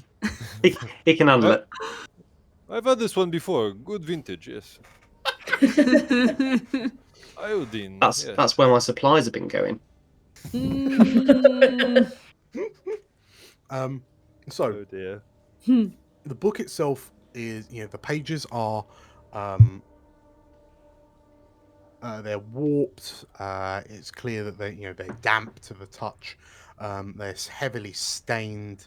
There's almost a layer of filth, punctuated by kind of fingerprints across the cover. It's clearly kind of the thing's been opened up and closed.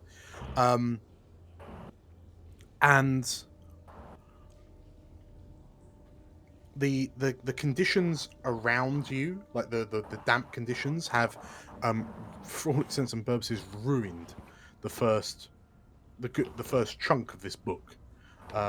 It's difficult to make out that the ink has started to run. It's just become a bit of a smudge. In the later pages, the newer pages, the ones that haven't had the chance to soak in as much kind of moisture, you can start to make out the scribblings of whoever wrote this journal. and you look at one entry that says, "The latest shipment arrived late, but no matter. The experiments run apace. The most recent subjects have reacted poorly to the latest configurations, but I feel it is only a matter of time. This latest shipment should help give me more positive results." And then you flick on a few more. It's working. I didn't think it was possible, but I think I know. I think I know how I can. I've been able to. It's worked on one, so I feel that soon this can be produced on. This can be improved to influence more. The latest shipment has proven particularly useful. These crystals are a boon from the gods. I don't know who my benefactor is, but I am eternally grateful for them. And then the final journal entry says,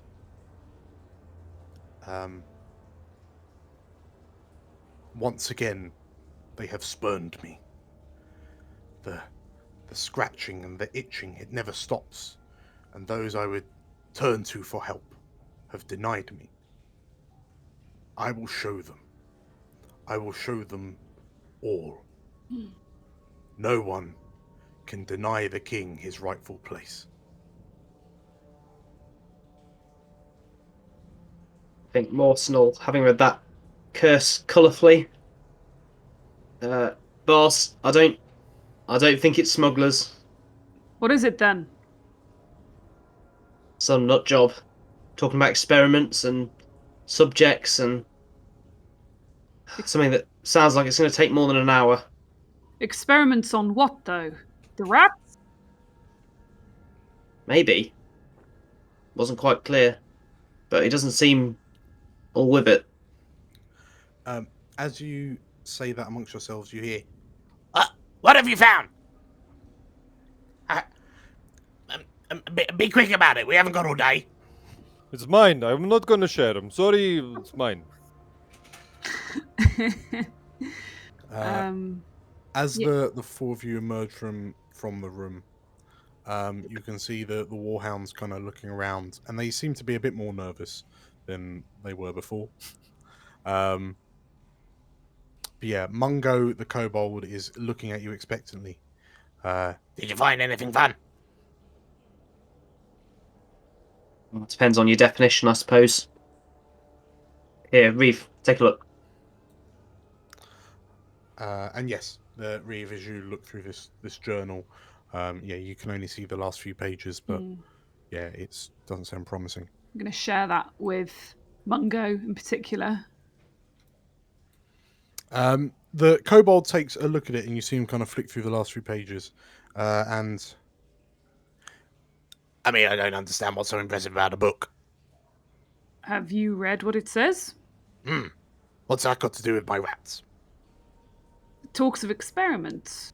Do you not think, hard as it might be, to acknowledge that perhaps the rats have become embroiled as test subjects of some kind? Test rats? Testing on rats? It's been known. I've never heard of anything so ridiculous. I think we should entertain it as a possibility. The kobold, you see two scaly brows rise as he rolls his head. And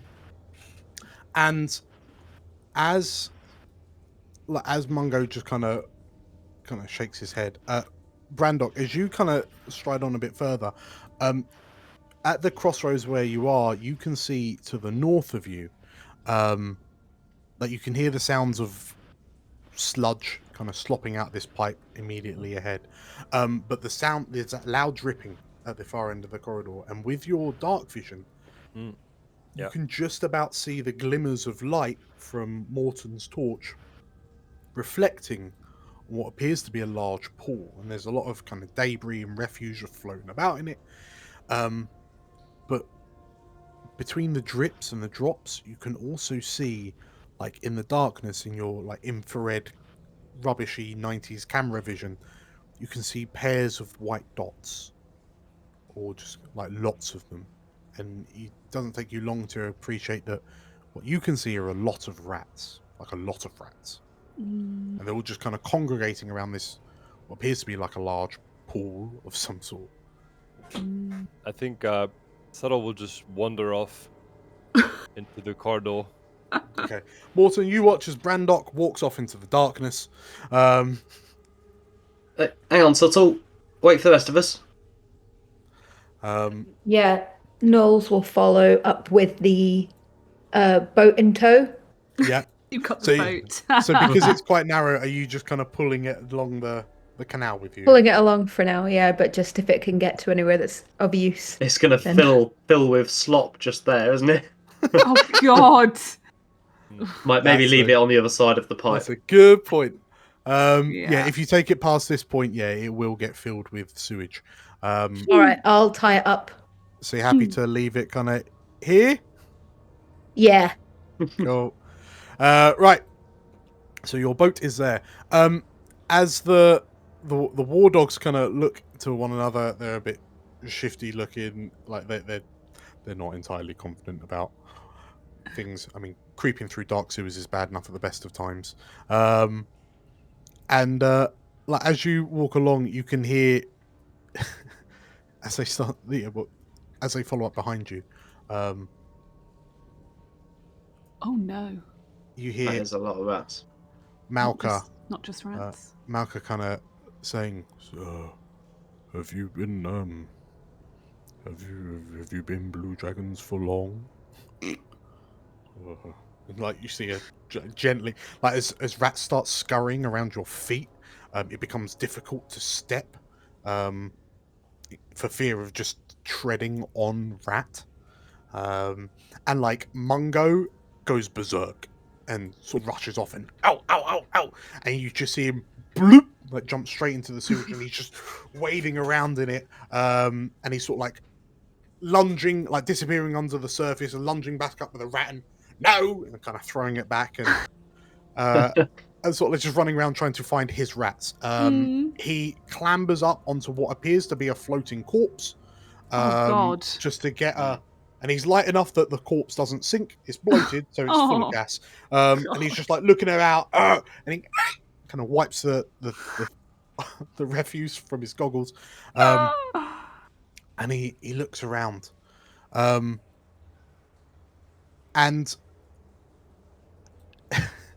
yeah, he looks at you and help me look, he says, and kind of beckons you all in.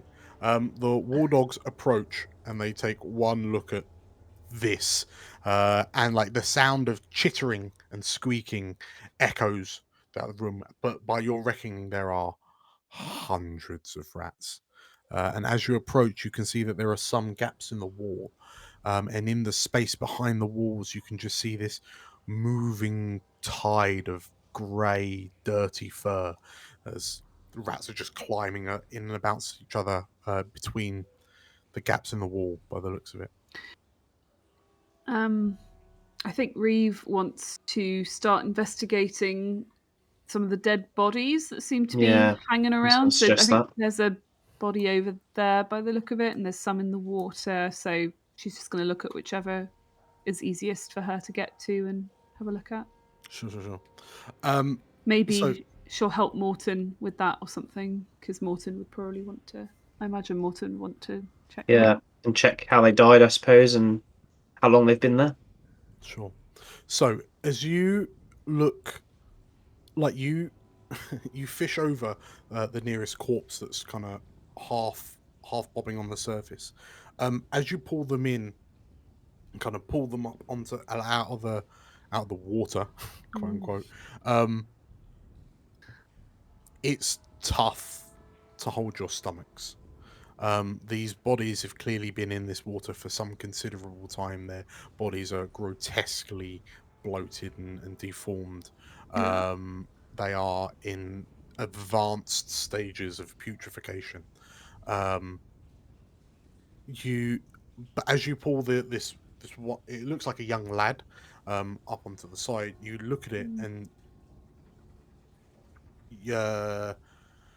Knowles, you recognize this naked corpse to be one of the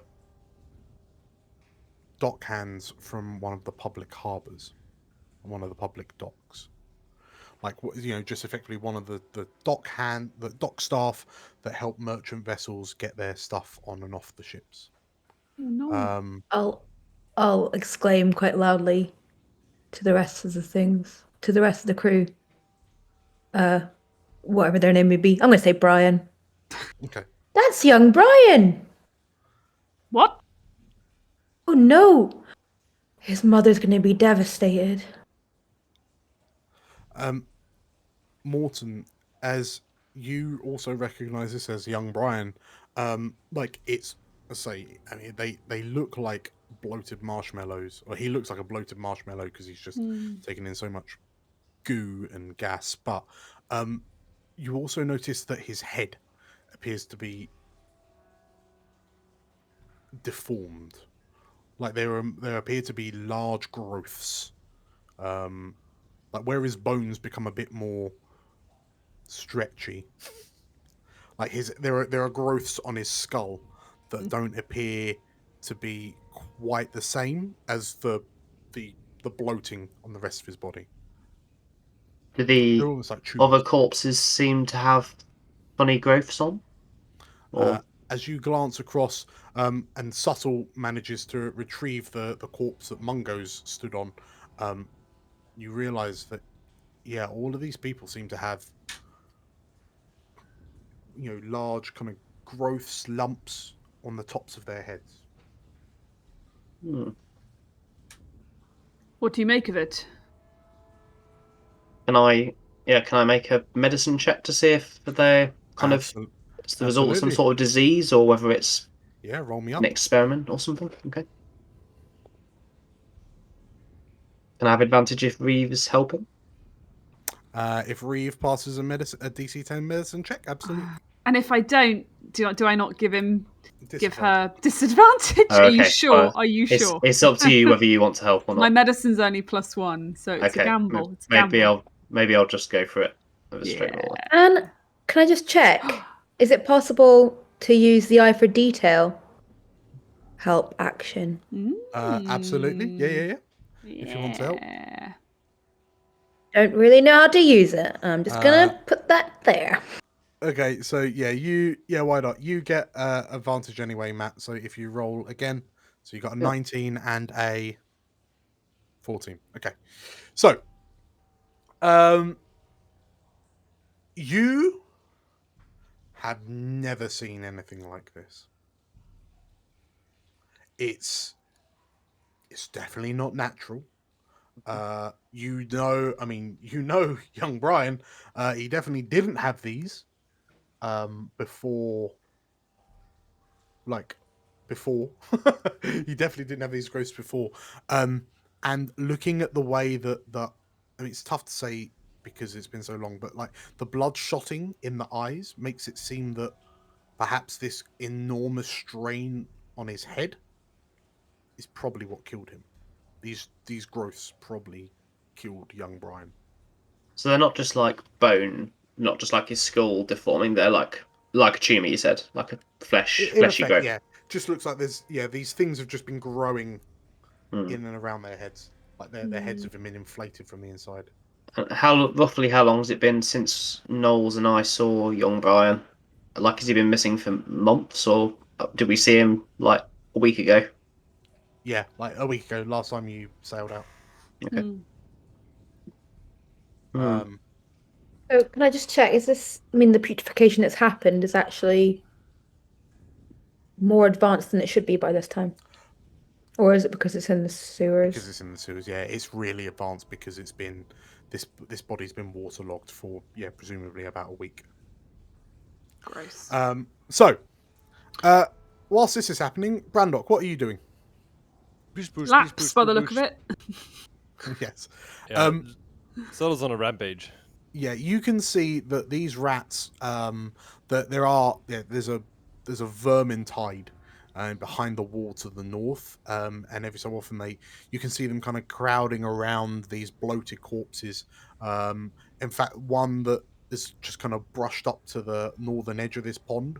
A number of rats just kind of descend on it and start like nibbling away, which kind of puts the heebie-jeebies on you. But you hear the kobold go, "Oh." I don't think Subtle minds the rats that much. He's like, well, just rats. Well, rats eating bloated bodies. But yeah, as you're kind of looking around, you also notice that the wall to the east there's a tunnel off to the east. West, sorry. Tunnel off to the west. Yeah, so I'll probably run through that. Okay. So as with what seem to be thousands of eyes watching you, Subtle just kind of disappears off into the corridor. Reeve, you see it. Knowles, you see it. Morton, you just see him disappear from the light. Subtle, don't run off. Wait for us. Run off? Nope. Subtle, we're a team. Do the rats seem to do they kind of react to our presence? I know you said they're watching us, but are they making any sort of unusual behaviour? Well, they're all kind of watching you curiously. As Knowles walks past, you see them kind of disappear into the holes in the wall.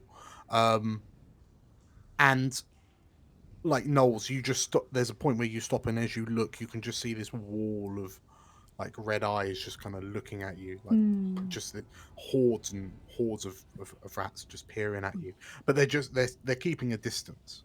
These are clearly still kind of wild rats that are scared of people. Are they going any direction exactly? They're just kind of swarming. They're just milling about. Like it doesn't strike you that this is their lair. It just seems to be that this is where there's a source of food, which is the bodies. As you passed this gap in the wall, you can see that there's what appears to be a half-eaten, bones, stripped of any kind of meat and sinew. So, yeah, Reeve is going to speculate that perhaps it's not the rats that are the test subjects, judging by the state of poor Brian and the others floating here. I mean, whatever nut job's down here. Clearly, his experiments haven't gone very well. Otherwise, he wouldn't have left him here. The book says that one did go well. No. I don't think we want to meet that. Sorry, I'm just going to step in, Knowles. As you were stood on that north wall, peering through, and you saw all those eyes staring back at you, give me a nature check.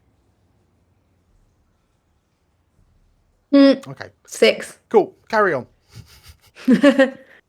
Yeah, these rats are. If I'm not sure if Knowles necessarily heard all of what was in the book, so I think Knowles would ask Reeve. Reeve, did they say what the experiment outcome was, or what it was towards? I don't think so. I think it just said that there was one that was successful, and there was something about the king. The king? Yes. I'm not even sure what kind of person they were. I mean, they were quite, I would say, light on their feet, but not very sneaky as such. A sort of noodly type person. Noodly a bit. Noodly, yeah, shuffly. Not being too necessarily careful, I'd say, maybe. A clumsy, noodly, shuffly person. They don't sound that formidable to me. As Morton, you catch up with Brandok, and you notice that the tunnel you're in, bends round to the left. As you come round the corner, you see at the end of this kind of corridor that the sludge, the sewage, there are kind of makeshift bridges over it to create a kind of a larger walkway. But at the far end of the room, there is what appears to be a large round room. There is an ominous red light that glows from within it. And in the center of the room, there is what appears to be some sort of dais, with a few short stairs heading up, upon which there seems to be an altar. There are small the collections of bones kind of scattered around here and there. And yeah, there's something intensely disconcerting about it. Subtle goes, nightclub! Subtle, as you shout that out, you hear, "Who's there?" Subtle Brandok.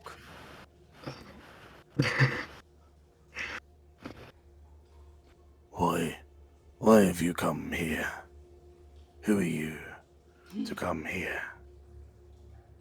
Have you come to help me? Okay, how much is the entrance fee? We brought ladies with us. Is okay? Subtle! The voice, please, come closer. My hearing is not as good as it once was.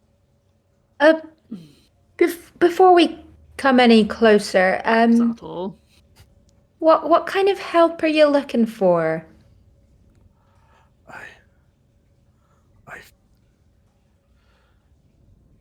My family.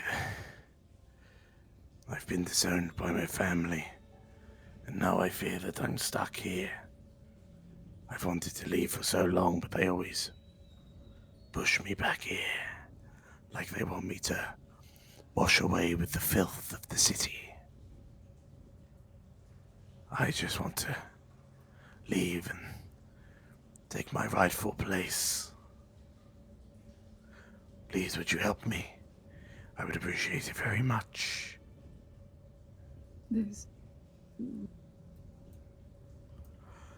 As this happens, the war dogs appear behind you. You. And good. Malka steps forward, hears the last bit of this voice, and she kind of looks around. The black-robed hooded figure kind of leans in behind you, Reven. This is rather spooky. Yes, it is quite strange, but then again, we are blue dragons, and we help. It's when appropriate. It's what we do. Well said. After you, then. Hang on, Vivi. Whoever this is might have put those bodies in the... I'm fully aware, Morton. We need to tread carefully. Please, come closer. I mean you no harm. Can Reeve get a read on that? That I mean you no harm? Like, is it like, oh, I mean you no harm, or is it I mean you no harm? Kind of. Between the raspy voice and the echoes, it's very difficult to say. Of course it is. Subtle will go, listen, sorry. We were in the queue first. You will have to wait. Okay, I'm waiting here a long time. Dan, where does this voice appear to be coming from? Do we see the figure? Is it sitting on this throne thing behind the dais, or? So, you can't see the figure. The voice is coming from the room, and Knowles, with your more acute perception, you notice that there is a shadow being cast from a glowing light on the floor on the outer walls, and it appears to be like a hunched humanoid-looking figure. I think there would definitely be a case of Knowles saying to Reeve, we all know this is dangerous, right? But it's, I have to admit, after the last journey we had, I'm not feeling very comfortable about this one. Subtle. Subtle. So Subtle goes running in. Accompanying him is Mungo. Oh no. So Mungo barges in. The rest of the war dogs kind of they come up behind you and then they just gently usher you forward. What? Can we at least ask who we're speaking to? The figure, the voice says, No one's asked for my name in a long time.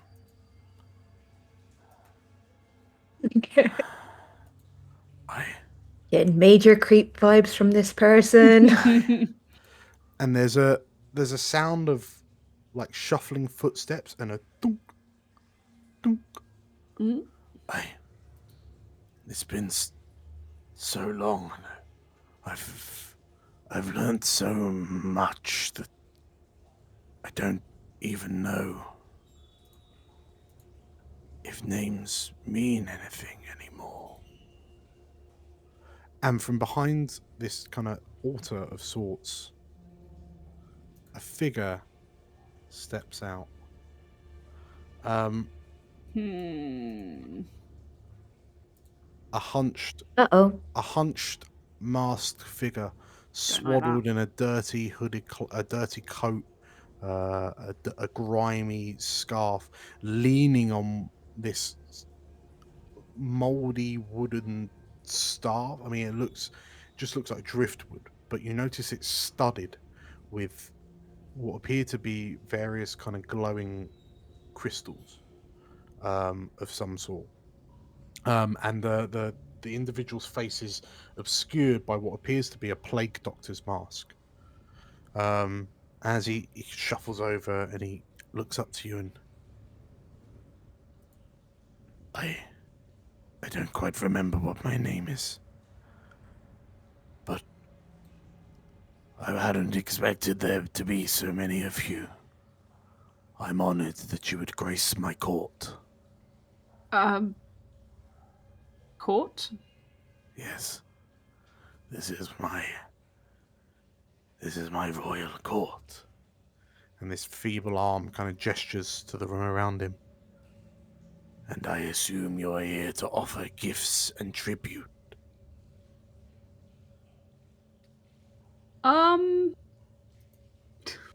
Reeve kind of looks at the others. The kobold steps forward and... Enough yabbering! What have you done with my rats? He says. Oh no. And the masked figure looks down at the kobold and looks up and... Are you here to pay tribute? Or not? Whilst this is happening, I'd like to sneak around or kind of just try and get more into the room to look around and see what's here, if there's anything. So, as you, he can see that you wouldn't be able to sneak past him without him noticing, but the room is, I mean, pretty much as you see it, so it's a large circular room about 40 foot across. There are rusted chains kind of hanging from the ceiling. And yeah, this appears to be some sort of altar. It looks very similar to the kind of altars that you hear in the horror stories told by adventurers when they go off and slay evil cults and so on and so forth.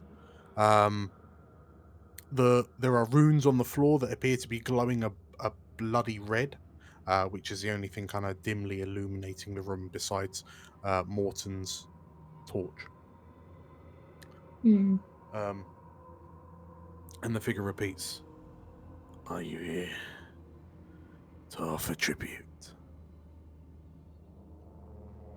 Yes, of course we are, Reeve says and steps forward next to Mungo.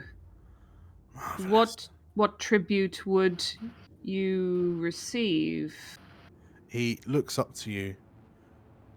The figure looks up to you and, at this moment in time, While my kingdom is new, the thing I require most is food. As he says that, you hear like noises from behind you, from the war dogs. And as you turn and look, you can see there is a carpet of rats that emerge from around the corner, and they begin like rushing round your feet into the room. And in kind of in the clearer, redder light, it dawns on you that as these rats just kind of start to swarm together,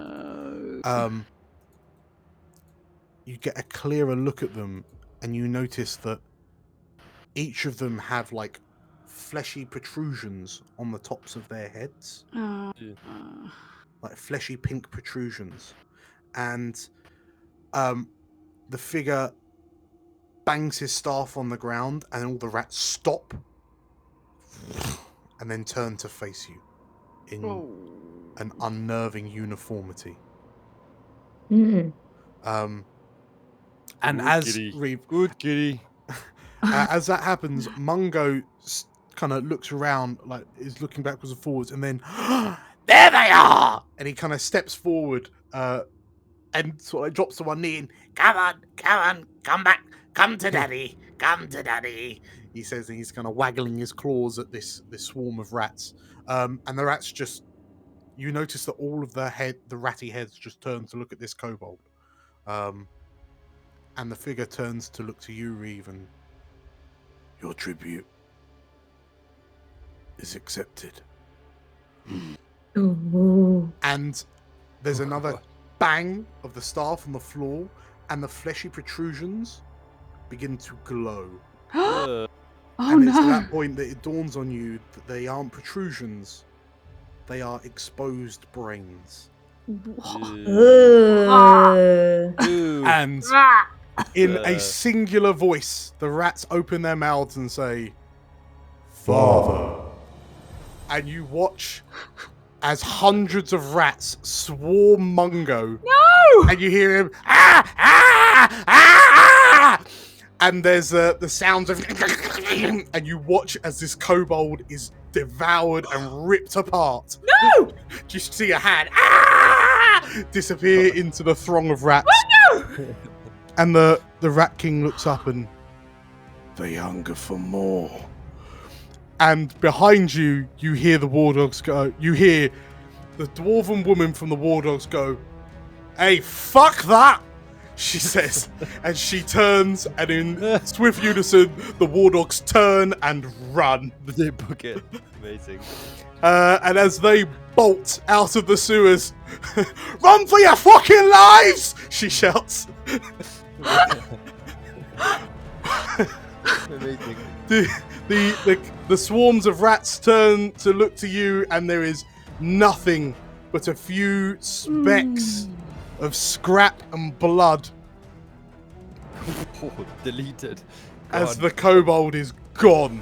Absolutely gone. And they all turn to look, and there's a singular voice from the rats as they say, "We hunger." What do you do? Come on. I loved that little guy as well. Brandok points at Knowles and Morton going, huh? And Knowles points at the other end of the room and goes, "Oh, that's where we put that tribute. Just over there. Just right behind you." As you say that, like the figure points its staff at you, and like the crystals are glowing the same color as the little brains poking out all of these rats' heads. And as he points to you, you hear a voice from the top of the tunnel shout, "Are you coming or not?" shouts Malka as she kind of doubles back to check on you and then runs back off again. Oh. Run. Are we running for it? Okay. Sounds like it, boss. Right. So, yeah, as you turn to leave, with an unfathomable number of rats following in behind you. Mm-hmm.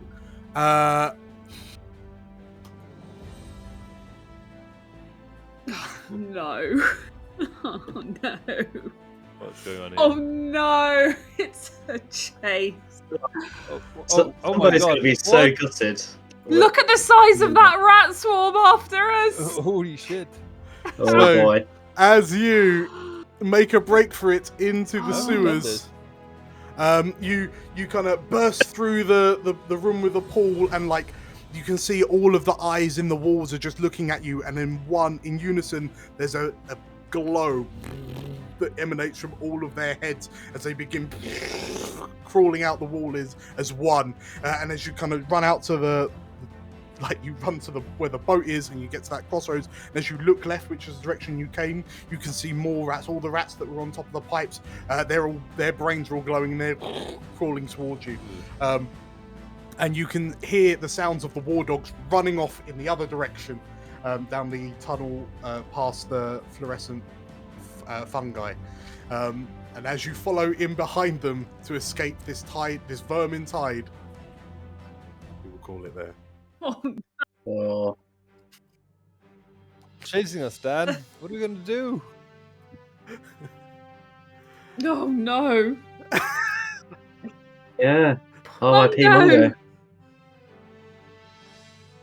Mungo's gone. No, Mungo's done for. I hated Mungo. I would not have cared about any of the other war dogs. They could all have died, but Mungo Hey, was hold my on. favourite. What? Hold on. If Mungo dies, does that mean Zumbo dies? This is what I'm worried about. This is what He's I'm gonna worried have about. no one to talk to when you guys have bar fights. When we meet up for our balls. Right, congratulations everyone for surviving. Oh my god. The first part of this one shot. Not for long. So yes, when we rejoin the Blue Dragons, the crew of the Fortune's Claw, we will see how they're getting on in the tunnels underneath Marsember. Yes, thank you all for playing. Thank you all for watching, and thank you, DM Dan. Yes, All right. thank you. Thank you very much. I will see you all next week. See you next time. Bye bye. Bye bye bye. Oh my goodness. Oh. As our plucky blue dragons run for their lives from a deadly swarm of mutated rats, it seems that this relaxing shore leave is anything but. Who is this Rat King, and what are his plans? Come back next week to find out. Thank you for watching the video. It's always fun to take a little break to do these one-shots, and I hope you've enjoyed it as much as we did playing it. The conclusion to this one-shot arrives next week, after which we'll be back up to full strength when Carl and Tilda return. If you liked the video, please hit the like button and leave some comments down below. And if you want to see more adventures with the crew of the Fortune's Claw, you can catch another video here. We release new videos throughout the week, so subscribe to keep up to date. And with that said, take care everyone, may the realms endure.